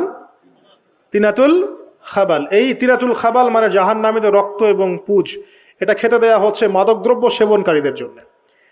আল্লাহ রাসূল সাল্লাল্লাহু আলাইহি ওয়াসাল্লাম বলেছেন, কোনো ব্যক্তি যদি মাদক সেবন করে তার 40 দিনের নামাজ কবুল হবে না। সে যদি আবার তওবা করে ফিরে আসে, আল্লাহ পাক মাফ করে দিবেন ইনশাআল্লাহ। যদি আবারও মাদক খায়, আবার 40 দিনের নামাজ কবুল হবে না। তারপর যদি আবার তওবা করে, আবার আল্লাহ মাফ করে দিবেন ইনশাআল্লাহ। তারপর যদি আবার মাদক খায়, আবার 40 দিনের নামাজ কবুল হবে না। তারপর যদি আবার তওবা করে, আবার আল্লাহ মাফ করে দিবেন। তারপরে যদি আবার মাদক খায়, তখন আল্লাহ রাব্বুল আলামিন তাকে তিনাতুল খাবাল পান করাবে। প্রিয় ভাইরা, আপনারা মুসলিম না? আমরা মুসলিম না? মুসলিম যুবকদের সবচেয়ে সেরা অস্ত্র হচ্ছে ঈমান এবং নৈতিকতা। অন্যরা জাহিলিয়াতের স্রোতে ভেসে যাক, মুসলিম তরুণরা কখনো জাহিলিয়াতে যাবে না ইনশাআল্লাহ। আমার সাথে ওয়াদা করেন যে কোনো প্রকার মাদক দ্রব্যের সাথে সংশ্লিষ্ট থাকবেন না। একটা সিগারেটেও কখনো টান দিবেন না। কারণ সিগারেটটা কি? সিগারেট আপনাকে আস্তে আস্তে অন্য মাদকের দিকে নিয়ে যাবে। সিগারেট খাওয়া শিখেছিস, এখন গাঁজাও খা। গাঁজা খাওয়া শিখলে এখন ওটা খা, এই করতে থাকবেন। এক পর্যায়ে আপনি এখান থেকে আর বের হতে পারবেন না। এখানে আপনার দেহের ক্ষতি, আপনার মস্তিষ্কের ক্ষতি, আপনার পরিবারের ক্ষতি। এমন আপনি যদি পরবর্তীতে গিয়ে পরিবার গঠন করতে চান, আপনি সুখী পরিবারও গঠন করতে পারবেন না, কারণ ভিতর থেকে আপনি নিজেকে শেষ করে ফেলেছেন। দুইটা ভয়ঙ্কর পাপের কথা বলে দেই। এই দুইটা পাপে যারা আসক্ত হয়ে আছে, তারা তওবা করে ফিরে আসলে পরেও সারা জীবন তাদেরকে এটা সাফার করতে হবে। কথা বুঝতে পারছেন না? তওবা করে ফিরে এসেছেন মনে করেন, তারপরেও আপনাকে সারা জীবন এই পাপের ফলটা ভোগ করতে হবে। এক, মাদক দ্রব্য দীর্ঘদিন সেবন করেছেন, তওবা করেছেন, ফিরে এসেছেন, আল্লাহ হয়তো মাফ করে দিয়েছেন, আল্লাহ পাক মাফ করে দিয়েছেন, বাট আপনি আপনার দেহের যে ক্ষতিটা করে ফেলেছেন এটা পোষাতে পারবেন না। এক নাম্বার। দুই, তখন আপনি যদি বিয়ে করেন, আপনি স্ত্রীকে সন্তুষ্ট করতে পারবেন না। হ্যাঁ। দুই নাম্বার হচ্ছে এই যে গোপনে যুবকরা যে পাপটা করে, মাস্টারবেশন, যেটাকে আমরা বলি হস্তমৈথুন, এই পাপ যেসব যুবকরা করছে বা করে, এবং অ্যাভেলেবেল এই পাপটা সবাই করে, কারণ এখন পর্নের যুগ। পর্ন দেখলে তো আর কোনো উপায় নাই, তখন তো এই পথেই যেতে হচ্ছে, নিজের উপরে নিজেকে জুলুম করতে হচ্ছে। যারা হস্তমৈথুনে অভ্যস্ত হয়ে গেছে, এরা যদি তওবা করে ফিরেও আসে, শরীরের যে ক্ষতিটা হয়েছে এটা পূরণ হবে না কখনো। দেখেন, আমার মতো বয়সে, আমার চেয়ে প্রায় 10 বছর বয়স আগেই তারেক বিন জিয়াদ স্পেন জয় করেছিল। আমার যে বয়স এখন চলছে 30 পার হয়ে গেছে, এর চেয়ে আরও প্রায় 10 বছর আগে মুহাম্মদ বিন কাসিম এই সিন্ধু জয় করেছিল। এখন যে ইসলাম আপনি ভোগ করছেন, এটা তাদের ফল, তাদের এই জিহাদের ফল। তো এখন আমাদের এই যে 20 বছর 30 বছরের যুব সমাজের দিকে তাকায় দেখেন, একবার তাকায় দেখেন, চেহারাগুলো একটু দেখেন, চেহারা দেখেন, এক একটা চেহারা দেখেন, চেহারায় নূর নাই, নষ্ট হয়ে গেছে, নামাজ নাই, চোখগুলো বসে যাচ্ছে, কারণ সারা রাত জেগে থাকছে। ওই যে টিকটক টিকটক টিকটক সারা রাত, হ্যাঁ, সারা রাত ফোনে, সারা রাত গল্পগুজব। রাত্রেবেলা দেখবেন, রাত্রেবেলা শহর যেন জীবিত হচ্ছে। রাত্রেবেলা ক্যারাম খেলে, রাত্রে লুডো খেলে, রাত্রে এটা করে, রাত্রে সে, সারাদিন ঘুম, সারাটা দিন ঘুম। আপনি কি জানেন সারা রাত কে জেগে থাকে? সারা রাত কে ঘুমায় আর সারা দিন কে জেগে থাকে? সারা রাত জেগে থাকে কুকুর, এবং সারাদিন ঘুমায় কুকুর। আর দেখবেন আপনি বিড়ালকে দেখবেন, ও কিন্তু রাত্রে ঘুম, এবং দিনের বেলা সে অ্যাক্টিভ। পাখিকে দেখবেন, পাখি সন্ধ্যা হলো একদম ঘরে, যেই সূর্য ডুববে পাখি একদম ঘরে, দেখেন না? পাখি ঘরে। আর যেই ফজর হবে পাখি বের হয়ে গেল। আর আল্লাহ রাসূল সাল্লাল্লাহু আলাইহি ওয়াসাল্লাম হয়তো বা এই কারণেই, আল্লাহ ভালো জানেন, তিনি বলেছেন এমন কিছু মানুষ জান্নাতে যাবে যাদের মনটা হবে পাখির মতো। সুবহানাল্লাহ। দেখেন পাখি কি করে, একদম সন্ধ্যা হলো ঘরে ঢুকে গেল, যেই ফজর হবে একদম ফজরের আগে আগে সে বের হয়ে গেল। তো পাখির মতো হওয়ার চেষ্টা করেন, পাখির মতো লাইফস্টাইলে আসেন, এবং সে সারাদিন পরিশ্রম করে রিজিকের জন্য, করে না? আল্লাহ পাক পাখিকে রিজিক দেন কি চাকরির মধ্য দিয়ে, না ব্যবসার মধ্য দিয়ে? কিভাবে সে রিজিক পায়? তাওয়াক্কুল, আল্লাহর প্রতি তাওয়াক্কুল। আর তাওয়াক্কুল করে কি সে ঘরে বসে থাকে, না রিজিক সার্চ করে, রিজিক তালাশ করে? আপনিও রিজিক তালাশ করেন, আল্লাহ পাক রিজিক দিবে ইনশাআল্লাহ তাআলা। প্রিয় যুবক ভাইরা, আল্লাহর ওয়াস্তে তওবা করেন। যারা যারা মাদকদ্রব্যের সাথে সংশ্লিষ্ট আছেন বা থাকার সম্ভাবনাও ছিল, এর ধার কাছেও যাবেন না। ওয়াদা করছেন তো? এবং গোপন পাপে লিপ্ত হবেন না। গোপন পাপে লিপ্ত হবেন না। আপনি যৌবনকে ধরে রাখেন, ইনশাল্লাহ দেখবেন আপনি সারা জীবন এনজয় করতে পারবেন ইনশাল্লাহ। কিন্তু যদি এখন নিজেকে শেষ করে ফেলেন, এখন নিজেকে শেষ করে ফেললে আপনি বিয়ে করলে পরেও দেখবেন আপনি পস্তাচ্ছেন। ওই যে কলিকাতা হারবালে যেতে হবে, তখন মডার্ন হারবালে দৌড় দিতে হবে। আর সব হারবাল টারবাল খেয়ে লাভ হয় না। কারণ কি? কারণ আল্লাহ প্রদত্ত যে নেয়ামত সেটা আপনি নষ্ট করে ফেলেছেন। এখন এইটা আর আপনি ক্ষতিপূরণ দিতে পারবেন না। অতএব জীবনটাকে সিরিয়াসলি নেন। মুসলিম তরুণ যুবকদেরকে উদ্দেশ্যে বলছি যে আপনারা কায়িক পরিশ্রম করেন, কায়িক পরিশ্রম করেন। 5 ওয়াক্ত সালাতটা আল্লাহর ওয়াস্তে নামাজে মসজিদে এসে পড়েন। বেশি কিছু করতে বলছি না ভাই, আমার কথা শোনেন, বেশি কিছু করতে বলছি না। আল্লাহর ওয়াস্তে 5 ওয়াক্ত নামাজটা মসজিদে পড়েন, পারবেন না? আচ্ছা, ডেইলি 10টা পৃষ্ঠা করে কোরআন তেলাওয়াত করেন, পারবেন? আল্লাহ তৌফিক দান করুন। ডেইলি 2-4 টাকা করে সদকা করেন, পারবেন?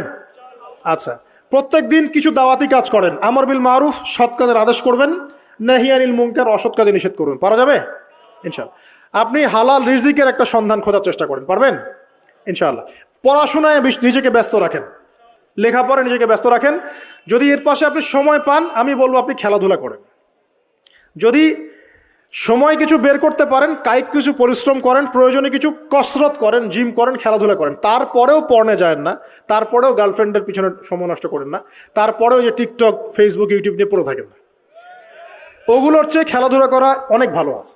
অ্যাটলিস্ট আপনি ফিজিক্যালি ফিট থাকবেন। অনেকে বলতে পারে যে এটা না করলে হয়, এটা বাজে কাজ, সময় নষ্ট। আমি মনে করি এখনকার যুবকরা যেসব পথে সময় নষ্ট করছে, এর চাইতে অ্যাটলিস্ট খেলাধুলা করলে ভালো ছিল। একটা সময় ছিল না, আজকে থেকে 10 বছর আগে প্রচুর খেলা হতো না? ক্রিকেট হতো, ফুটবল হতো, এই ব্যাডমিন্টন হতো শীতকালে, তাই না? তো খেলার লিপ্ত থাকলে কিন্তু আমাদের মধ্যে একটা হৃদ্যতা, একটা বন্ড তৈরি হতো, একটা বন্ড। আমরা অনেক টুর্নামেন্ট খেলতাম না? এখন দেখবেন কিচ্ছু নাই, সব বন্ধ, খালি ফোন, সারাদিন কি ফোন। এটা আরও কি ডেঞ্জারাস না? এভাবে তাদের ফিজিক্যাল বডিটা নষ্ট হচ্ছে, মেন্টাল স্ট্রেংথটাও নষ্ট হচ্ছে। এর চেয়ে বরং তারা যদি কোনো কসরত করে, এটা অনেক ভালো হবে। এটা আমার মত, এটা আমি কোরআন সুন্নাহ থেকে কোনো কথা বলছি না। আল্লাহ পাক বোঝার তৌফিক দেখ। শেষ কথা হলো যে আইয়ামে জাহিলিয়াতের আরেকটা নির্মম বর্বরতা ছিল হচ্ছে গোত্রীয় দ্বন্দ্ব। কি ছিল? গোত্রীয় দ্বন্দ্ব। এটা দিয়ে আমি শেষ করছি। সেটা হলো কেমন গোত্রীয় দ্বন্দ্ব? মনে করেন একটা গোত্রের নাম বনু তামিম, একটার নাম বনু হানিফা, একটার নাম হচ্ছে বনু কোরাইজা, একটার নাম হচ্ছে মনে করেন বনু মাখজুম, আরেকটা হচ্ছে বনু আদি। এরকম অনেক গোত্র ছিল আর কি। তো এই গোত্রগুলোর মধ্যে আপোষে দ্বন্দ্ব চলতো। খুব সামান্য কারণে তারা দীর্ঘস্থায়ী যুদ্ধ করত। একটু বোঝার চেষ্টা করেন, খুব সামান্য কারণে তারা লম্বা লম্বা যুদ্ধ করত। একটা উটকে কেন্দ্র করে প্রায় 80 বছর যুদ্ধ হচ্ছে। কত বছর? 80 বছর। এখন আপনাকে বলি, এই যে জাহেলিয়াতের এই যে গোত্রীয় হানাহানি, মারামারি, কাটাকাটি, এটা কি এখন সারা বিশ্বে ছড়িয়ে পড়েছে কি পড়ে নাই? আল্লাহর নূর দিয়ে দেখেন, পড়েছে কি পড়ে নাই? দেশে দেশে হানাহানি বেড়েছে না কমেছে? রাসূলুল্লাহ সাল্লাল্লাহু আলাইহি ওয়াসাল্লাম 23 বছর নবুয়তের জীবনে যতগুলো জিহাদ করেছেন এবং সারিয়া করেছেন, এতে সব মিলে হয়তো 2 থেকে 3 হাজার মানুষও মারা যায় নাই। ঠিক আছে? কিন্তু এখনকার দেখবেন প্রথম বিশ্বযুদ্ধেই কয়েক কোটি মানুষ শেষ, দ্বিতীয় বিশ্বযুদ্ধেই আরও কয়েক কোটি মানুষ শেষ। আর সামনে যে নিউক্লিয়ার যুদ্ধ হতে যাচ্ছে, আল্লাহু আলাম কবে হবে, এবং এটা হইলে যে কি হবে পৃথিবীর অবস্থা আল্লাহই ভালো জানে। এমন নিউক্লিয়ার ওয়েপেন্স আছে যেটা আসমানে যদি বিস্ফোরণ ঘটানো হয়, তাহলে ওই দেশের সমস্ত ইলেকট্রনিক জিনিসগুলো নষ্ট হয়ে যাবে। বুঝতে পারেন না এই কথা? বোম মারতে হবে না পৃথিবীতে, মাটিতে বোমটা মারতে হবে না, আসমানে বিস্ফোরণ করে দিবে, তাতে আপনার পুরো দেশের যত ইলেকট্রনিক ডিভাইস আছে সব ড্যামেজ। এটা এই যুগ। ওই হিরোশিমা নাগাসাকির কথা মনে আছে? কি হয়েছিল ওখানে বলেন? 2টা বোম ফেলা হয়েছিল, পারমাণবিক বোমা। কে ফেলেছিল? কে ফেলেছিল? আমেরিকা। আচ্ছা, ওই বোম দুটার নাম কি? হ্যাঁ, এই তো জানেন, লিটল বয় আর ফ্যাটম্যান। ওই 2টা বোম পড়ে যে কোটি কোটি মানুষ মারা গেল, এখন পর্যন্ত জাপানের মানুষ তার তেজস্ক্রিয়তায় ভোগে। এখনকার পারমাণবিক ওয়েপেন্সগুলো তার চেয়ে অনেক অনেক অনেক বেশি শক্তিশালী, হাজার লক্ষ গুণ বেশি শক্তিশালী হতে পারে। রাশিয়ার কাছে এমন সুপারসনিক মিসাইলস আছে, নিউক্লিয়ার মিসাইলস, যেগুলো শব্দের গতিবেগের চাইতেও 10 গুণ বেশি যেতে পারবে। শব্দের গতিবেগ কত হার্টজ বলো, এই তোমার সায়েন্সে পড়ো নাই? তো এই শব্দের গতিবেগের চাইতেও 10 গুণ 20 গুণ বেশি যেতে পারবে কি একটা মিসাইল। মানে মিসাইল আবার আকাশ প্রতিরক্ষা ব্যবস্থা বলে একটা কথা আছে। আকাশ প্রতিরক্ষা ব্যবস্থায় ওই মিসাইলগুলোকে ডিফেন্ড করে দেওয়া যায়, ধ্বংস করে দেওয়া যায় আকাশেই। ওই প্রতিরক্ষা ব্যবস্থাও ধরতে পারবে না কত জোরে মিসাইল যাচ্ছে। এবং সেই রাশিয়াকে উস্কে দিচ্ছে এখন পশ্চিমারা, ফেলো একটা বোম, ইউক্রেনে একটা বোম ফেলো খালি। ও যদি একটা ফেলেই দেয় তখন দেখবেন পশ্চিমারা সবাই মিলে আবার যুদ্ধে নেমে যাবে, পুরো ব্যাসাকার হয়ে যেতে পারে। আল্লাহু আলাম, আল্লাহ ভালো জানেন। তবে এটা সময়ের ব্যাপার মাত্র যে বিশ্বে একটা ভয়ঙ্কর প্রলয়কারী কিছু একটা হতে যাচ্ছে। বলবো যে ভবিষ্যৎবাণী করে বেড়াচ্ছে। ভবিষ্যৎবাণী করি নাই, আপনার বর্তমান সম্পর্কে জ্ঞান নাই বলেই বর্তমানকে আপনার ভবিষ্যৎ মনে হয়। বর্তমান সম্পর্কে আপনি অজ্ঞ বলেই বর্তমানের জ্ঞানটাকে আপনার কাছে ভবিষ্যৎ মনে হচ্ছে। বর্তমান সম্পর্কে জ্ঞান অর্জন করেন, দেখবেন সঠিক বুঝতে পারবেন। নিউক্লিয়ার যুদ্ধের দ্বার প্রান্তে, তো যেটা বলছিলাম যে এই যে গোত্রীয় হানাহানি দেখেন ছড়িয়ে পড়েছে, আর এই হানাহানিকে উস্কে দিচ্ছে কারা? এই উদ্দেশ্য বাস্তবায়নের জন্য তারা এই কাজগুলো করে বেড়াচ্ছে। আইয়ামে জাহিলিয়াতের সেই যে সুন্নত, ওই যে জাহিলিয়াত এখন সারা বিশ্বে এভাবে ছড়িয়ে পড়েছে। অতএব আপনার চোখ কান খোলা রাখতে হবে। ভয়ঙ্কর অবস্থা সামনে। দেখেন না, গভর্নমেন্ট বলছে এখন সামনে ভয়ঙ্কর খাদ্য সংকট দেখা দিবে, কৃষিজ দিকে ফোকাস করতে বলছে এবং নিজেদের খাদ্য উৎপন্ন করার দিকে মনোযোগী হতে বলছে। এই কথাগুলো 5 বছর থেকে বলি নাই, তখন তো খারেজি হয়ে গেছিলাম। এখন এই কথাগুলো খোদ আমাদের দেশের প্রাইম মিনিস্টারও বলছেন, আলহামদুলিল্লাহ, তাকেও সেই বুঝ আল্লাহ পাক দান করেছেন। তো এই যে কথাগুলো, এগুলো কোনো অলিক গল্প কাহিনী না। যারা ওয়ার্ল্ড অ্যাফেয়ার্স বোঝেন তারা জানেন যে বিশ্ব এখন একটা ভয়ঙ্কর একটা অবস্থার সম্মুখীন হয়েছে। এটা আপনারা বুঝতে হয়তো দেরি করে ফেলছেন। আল্লাহ পাক আপনাদেরকে বোঝার তৌফিক দান করুন, আমিন। শেষ কথা বলি, ওই দ্বন্দ্বটা কিন্তু দেশ থেকে দেশ ছড়িয়েছে, যেমন ঠিক একইভাবে ধর্মের মধ্যেও ছড়িয়েছে। ধর্মের মধ্যেও আমরা কিন্তু বহু দলে ভাগ হয়ে গেছি। এমনকি মুসলিমদের মধ্যেও আমরা শততা বিভক্ত বিভিন্ন দলে, আছে না? এক দল আরেক দলের লোকদেরকে সহ্য করতে পারে না, আরেক দল আরেক দলের ইমামকে সহ্য করতে পারে না, হ্যাঁ, এক সংগঠন আরেক সংগঠনকে সহ্য করতে পারে না। এই যে গোত্রীয় হানাহানির সুন্নত, ওই আয়ামে জাহিলিয়াতের সুন্নত, এটা এখন মুসলিমদের মধ্যেও ঢুকে পড়েছে। তো প্রিয় ভাইরা, দেখুন, আমি এক কথায় বোঝাতে চাইলাম যে জাহিলি যুগ আপনি যেটাকে বলছেন, আয়ামে জাহিলিয়াত যেটাকে বলছেন, যে কারণে বলছেন, ওই কারণগুলো প্রত্যেকটা কারণ এখনকার বিশ্বে মজুদ আছে। শুধুমাত্র স্বল্প পরিসরে না, এখন বড় পরিসরে মজুদ আছে। অতএব আপনাকে যদি আইয়ামে জাহেলিয়াতুল আকবার বলে কোনো বিশ্বকে রিকগনাইজ করতে হয়, তাহলে এখনকার বিশ্বকে করতে হবে। অতএব এই ওয়ার্ল্ড অ্যাফেয়ার্সটাকে বোঝেন, জাহিলিয়াতটাকে বোঝেন। এই জাহিলিয়াত থেকে উত্তরণের জন্যে সমাধান কে দিয়েছিল বলেন? ইসলাম কি সমাধান দেয়নি? ইসলাম সমাধান দিয়েছে, কোরআন সমাধান দিয়েছে। রাসূলুল্লাহ সাল্লাল্লাহু আলাইহি ওয়াসাল্লাম 23 বছরের মধ্যেই সমস্ত জাহিলিয়াতকে দূর করে দিয়েছেন, দেন নাই? বলেন, 23 বছর পর কি মক্কায় শিরক ছিল? বলেন, 23 বছর পর কি মক্কায় সুদ ছিল? 23 বছর পর কি মক্কায় জেনা, এই যে আপনার ব্যভিচার, এই যে আপনার মাদক, এই যে গোত্রীয় হানাহানি, নারীর অবমাননা, এগুলো ছিল? তাহলে একজন মহামানব তিনি 23 বছরের মধ্যেই পুরো সমাজটাকে সংস্কার করে ফেললেন না? সেই রাসূল সাল্লাল্লাহু আলাইহি ওয়াসাল্লামের সুন্নত কি মরে গেছে? সেই আল্লাহ কি মরে গেছেন? নাউজুবিল্লাহ। সেই আল্লাহ পাকের নাজিলকৃত কোরআন এবং হাদিস কি মরে গেছে? তাহলে সেই আল্লাহ যদি জীবিত থাকেন, সেই রাসূলের আদর্শ যদি জীবিত থাকে এবং সেই কোরআন যদি এখনও মুসলিমদের হাতে থাকে, তাহলে এখনকার বিশ্বের জাহিলিয়াত আমরা ফেস করতে পারবো না? পারবো না ইনশাল্লাহ? পারবেন ইনশাল্লাহ? কি করবেন তাহলে? মোটা দাগে কয়েকটা কথা বলে শেষ করে দিই। 1 নাম্বার, প্রিয় ভাই, জ্ঞান অর্জন করেন, প্রচুর পড়াশোনা করেন। জ্ঞান অর্জনের ক্ষেত্রে সাম্প্রদায়িক হবেন না, এতটুকু নিব এতটুকু নিব না, এর থেকে নিব ওর থেকে নিব না, এমন হবেন না। জ্ঞান যেখানে পাচ্ছেন নিতে থাকেন, আল্লাহ পাক আপনাকে নূর দিবে ইনশাআল্লাহ। আল্লাহ যখন আপনাকে নূর বা আলো দিবে তার পক্ষ থেকে, আপনি এমন কিছু দেখবেন যা অন্যরা দেখতে পারছে না। আপনি খিজির হয়ে যাবেন ইনশাআল্লাহ আলাইহিস সালাম। যে মুসা আলাইহিস সালাম বুঝতে পারছেন না কেন নৌকা ফুটা করছে, কেন বাচ্চাকে হত্যা করছে, আর কেন দেয়াল নির্মাণ করছে, কিন্তু খিজির আলাইহিস সালাম বুঝতে পারছেন কেন এগুলো করতে হচ্ছে। 2 নাম্বার, প্রিয় ভাই, আপনার হায়াতটাকে মূল্যায়ন করেন। আজকেই তওবা করে ফিরে আসেন, 5 ওয়াক্ত নামাজি হয়ে যান, সময় অপচয় বন্ধ করেন, যৌবনকালটাকে কাজে লাগান, সিরিয়াস হন, জীবনটার ব্যাপারে সিরিয়াস হন। জীবনটা কিন্তু হেলায় খেলার বিষয় না। একবার চলে গেলে, একবার মৌত হয়ে গেলে কান্নাকাটি কোটি কোটি বছর করলে আল্লাহ পাক আর দ্বিতীয়বার পৃথিবীতে ফিরাই দিবে না, দিবে? তো কি কারণে আমরা আমাদের সময়টাকে হেলায় নষ্ট করছি? সুযোগ আছে কোনো সুযোগ নাই। যেই কাজের পরকালীন কোনো ফায়দা নাই সেই কাজে আমি নাই, সোজা কথা বোঝেন? যেই কাজে পরকালের কোনো ফায়দা নাই সেখানে আমি নাই, এরকম আকীদা লাগবে। ইলম অর্জন করবেন কেন? পরকালের ফায়দা আছে তাই। নামাজ কেন পড়বেন? পরকালে ফায়দা আছে তাই। প্রেমের সম্পর্ক করব না কেন? পরকালে ফায়দা নাই তাই। এই মিউজিক শুনবো না কেন? আমি পরকালে কোনো ফায়দা নাই তাই। আমি অহেতুক এসব টিকটকের পিছনে ঘুরবো না কেন? পরকালে কোনো ফায়দা নাই তাই। যে কাজ পরকালে ফায়দা দিবে আমি সেই কাজে আছি। পারা যাবে ইনশাল্লাহ? আল্লাহ তৌফিক দান করুন। যুবক ভাইদেরকে আমি অনুরোধ করবো যে আপনাদের যৌবনটা আগামী মুসলিম উম্মার ভবিষ্যৎ। এই যে বলে না যে জাতির কাণ্ডারি হবে অমুক তমুক, কেউ জাতির কাণ্ডারি হতে পারবে না। জাতির কাণ্ডারি যদি হতে চায় তাহলে মুসলিম যুবকরাই হতে পারবে ইনশাআল্লাহ। যারা সারাদিন মাদকদ্রব্য সেবন করে এরা জাতিকে কিচ্ছু দিতে পারবে না। যারা সারাদিন হকি স্টিক নিয়ে ঘুরছে আর নির্মমভাবে মানুষকে মারছে এরা জীবনেও জাতিকে কিচ্ছু দিতে পারবে না। ফাসাদ সৃষ্টি করা ছাড়া কিচ্ছু করতে পারবে না এরা। দেশকে, জাতিকে এবং উম্মাকে যদি এগিয়ে নিতে হয় শুধু মুসলিম যুবকরাই পারবে ইনশাআল্লাহ। এবং কারা পারবে?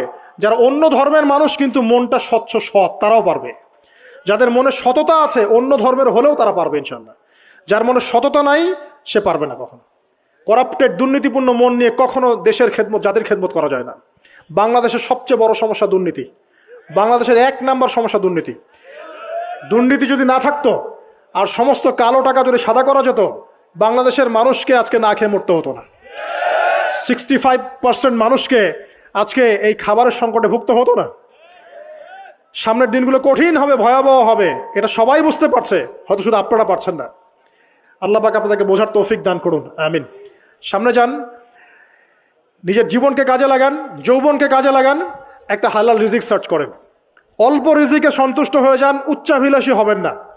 উচ্চাভিলাষী হওয়ার দরকার নাই, যতটুকু আসছে আলহামদুলিল্লাহ, এটুকুর মধ্যেই সন্তুষ্ট থাকেন, পারবেন ইনশাআল্লাহ। সামনে যাবেন, আদর্শ পরিবার গড়বেন, পরিবারের মধ্যে ইসলাম থাকবে। পরিবারের পিতা হবে ইব্রাহিম, পরিবার সন্তান হবে ইসমাইল, পরিবারের স্ত্রী হবে হাজারা অথবা সারা আলাইহিস সালাম। দিনদার ছেলে নাই, বিয়ে নাই। দিনদার মেয়ে নাই, বিয়ে নাই। ওই যেটা আপনি মনে করছেন রূপ সৌন্দর্য হাবিজাবি, কিচ্ছু থাকবে না ভাই, কিচ্ছু থাকবে না। 1 বছর 2 বছর পরে সব শেষ। দিনদার স্ত্রী পাবেন, চোখ বন্ধ করে বিয়ে করে ফেলবেন। আর দিনদার স্বামী পাবেন, বিয়ে করে ফেলবেন। আমার স্বামী কত বড় ব্যাংকের চাকরি করে, কত বড় ডিগ্রি, কত বড় সার্টিফিকেট, এটা পরের ইস্যু। আগের ইস্যু হচ্ছে আমার স্বামী নামাজ পড়ে কিনা, এই লোক আমার স্বামী হতে যাচ্ছে, এর দাঁড়িয়ে আছে কিনা, ইসলাম পালন করে কিনা, ইসলামের প্রতি ভালো ধারণা আছে কিনা, সে আমাকে পর্দায় রাখবে কিনা, এগুলো বড় জিনিস।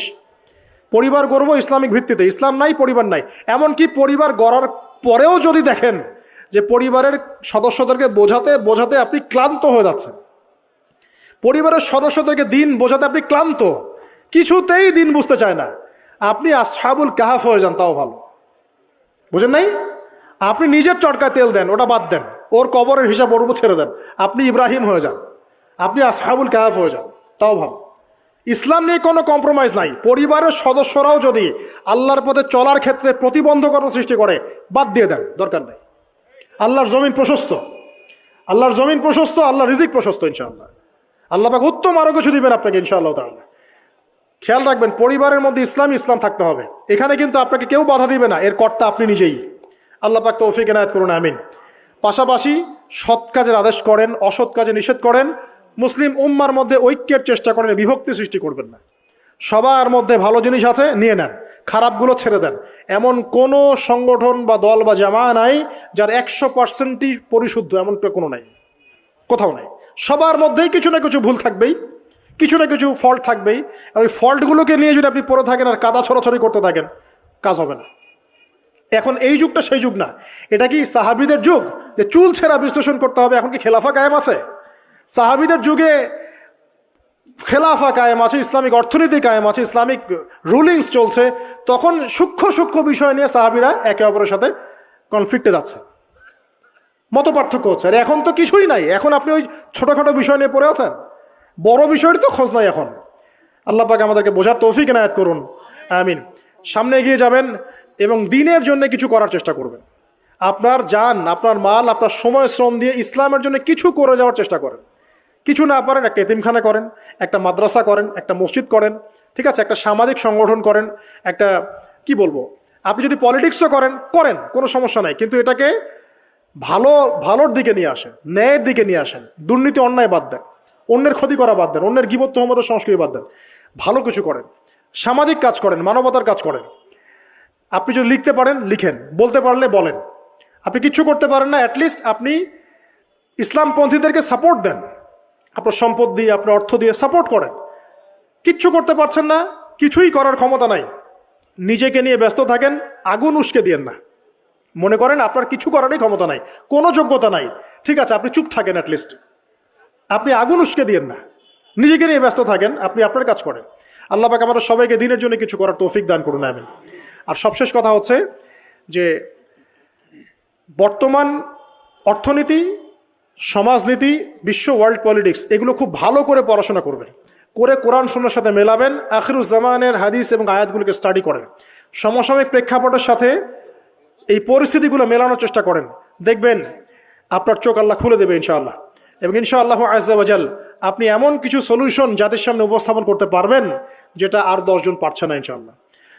সর্বপ্রথম কথা, ব্যক্তিকে পরিশুদ্ধ করি, আত্মশুদ্ধি অর্জন করি, আল্লাহর হুকুম আহকামগুলো পালন করি, পরিবার গঠন করে হালাল রিজিক সার্চ করি, এরপরে আমি দিনের জন্য কিছু করার চেষ্টা করি। যদি আল্লাহ পাক আমাকে আরও বেশি যোগ্যতা দেন, তখন আরও বড় পরিসরে দিনের খেদমত করার তৌফিক আল্লাহর পক্ষ থেকে চেয়ে নেই, আল্লাহ পাক কবুল করবেন ইনশাআল্লাহু আজ্জা ওয়াজাল। আজকের মতো আমরা আর লম্বা করছি না, এখানে শেষ করছি। আমরা কিছু প্রশ্ন উত্তর দিব ইনশাআল্লাহ, তবে দোয়া করছি আমরা, আপনারা সবাই দোয়ায় শরীক হন যে আল্লাহ রাব্বুল আলামিন আমাদের সবাইকে যেন কোরআন এবং সুন্নাহর ইলম অর্জন করার তৌফিক এনায়েত করেন, আমিন। এবং আমাদেরকে সংকীর্ণ মানসিকতা থেকে বেরিয়ে আসার তৌফিক দান করেন। আল্লাহ পাক আমাদেরকে ওই আইয়ামে জাহিলিয়াতের সেই বড় বড় পাপগুলো থেকে বাঁচিয়ে রাখুন, আমিন। এবং এই পাপগুলোর যে মহামারী এখন চলছে, এখান থেকে আল্লাহ পাক আমাদের পরিবারবর্গকে হেফাজত করুন। আল্লাহ আমাদের মা বোনদেরকে খাস পর্দায় থাকার তৌফিক দান করুন। আল্লাহ পাক আমাদের যুবক ভাইদেরকে যাবতীয় পাপাচার ছেড়ে দেওয়ার তৌফিক দান করুন। আল্লাহ পাক আমাদের যুবক ভাইদেরকে 5 ওয়াক্ত নামাজি বানিয়ে দিন। আল্লাহ পাক আমাদের যুবক ভাইদেরকে এই মাদক, পর্ন এইসব ছেড়ে দেওয়ার তৌফিক দান করুন। আল্লাহ পাক যুবক ভাইদেরকে রিজিকের ব্যবস্থা করে দিন। আদর্শ পরিবার গঠন করার জন্য আল্লাহ আপনি সাহায্য করুন। আল্লাহ পাক আমাদের বাচ্চা যারা আছে, কচিকাচা বাচ্চা, এদেরকে ইসলামিক আদর্শে বড় করার তৌফিক দান করুন। আল্লাহ পাক আমাদের ঊর্ধ্বতন কর্তৃপক্ষ যারা থাকবে, প্রশাসনে, রাষ্ট্রে, যে যেখানেই থাক, আমরা দোয়া করি আল্লাহ পাক সবাইকে ঈমান দান করুন, আমিন। এবং আল্লাহ পাক তাদের গুনাহগুলোকে মাফ করে দিন। আল্লাহ পাক তাদের হাতকে শক্তিশালী করুন এবং তাদেরকে মুসলিম উম্মার জন্য কাজ করার তৌফিক দান করুন এবং ইসলামের শত্রুদের বিরুদ্ধে তাদেরকে শক্ত অবস্থান নেওয়ার তৌফিক দান করুন, আমিন।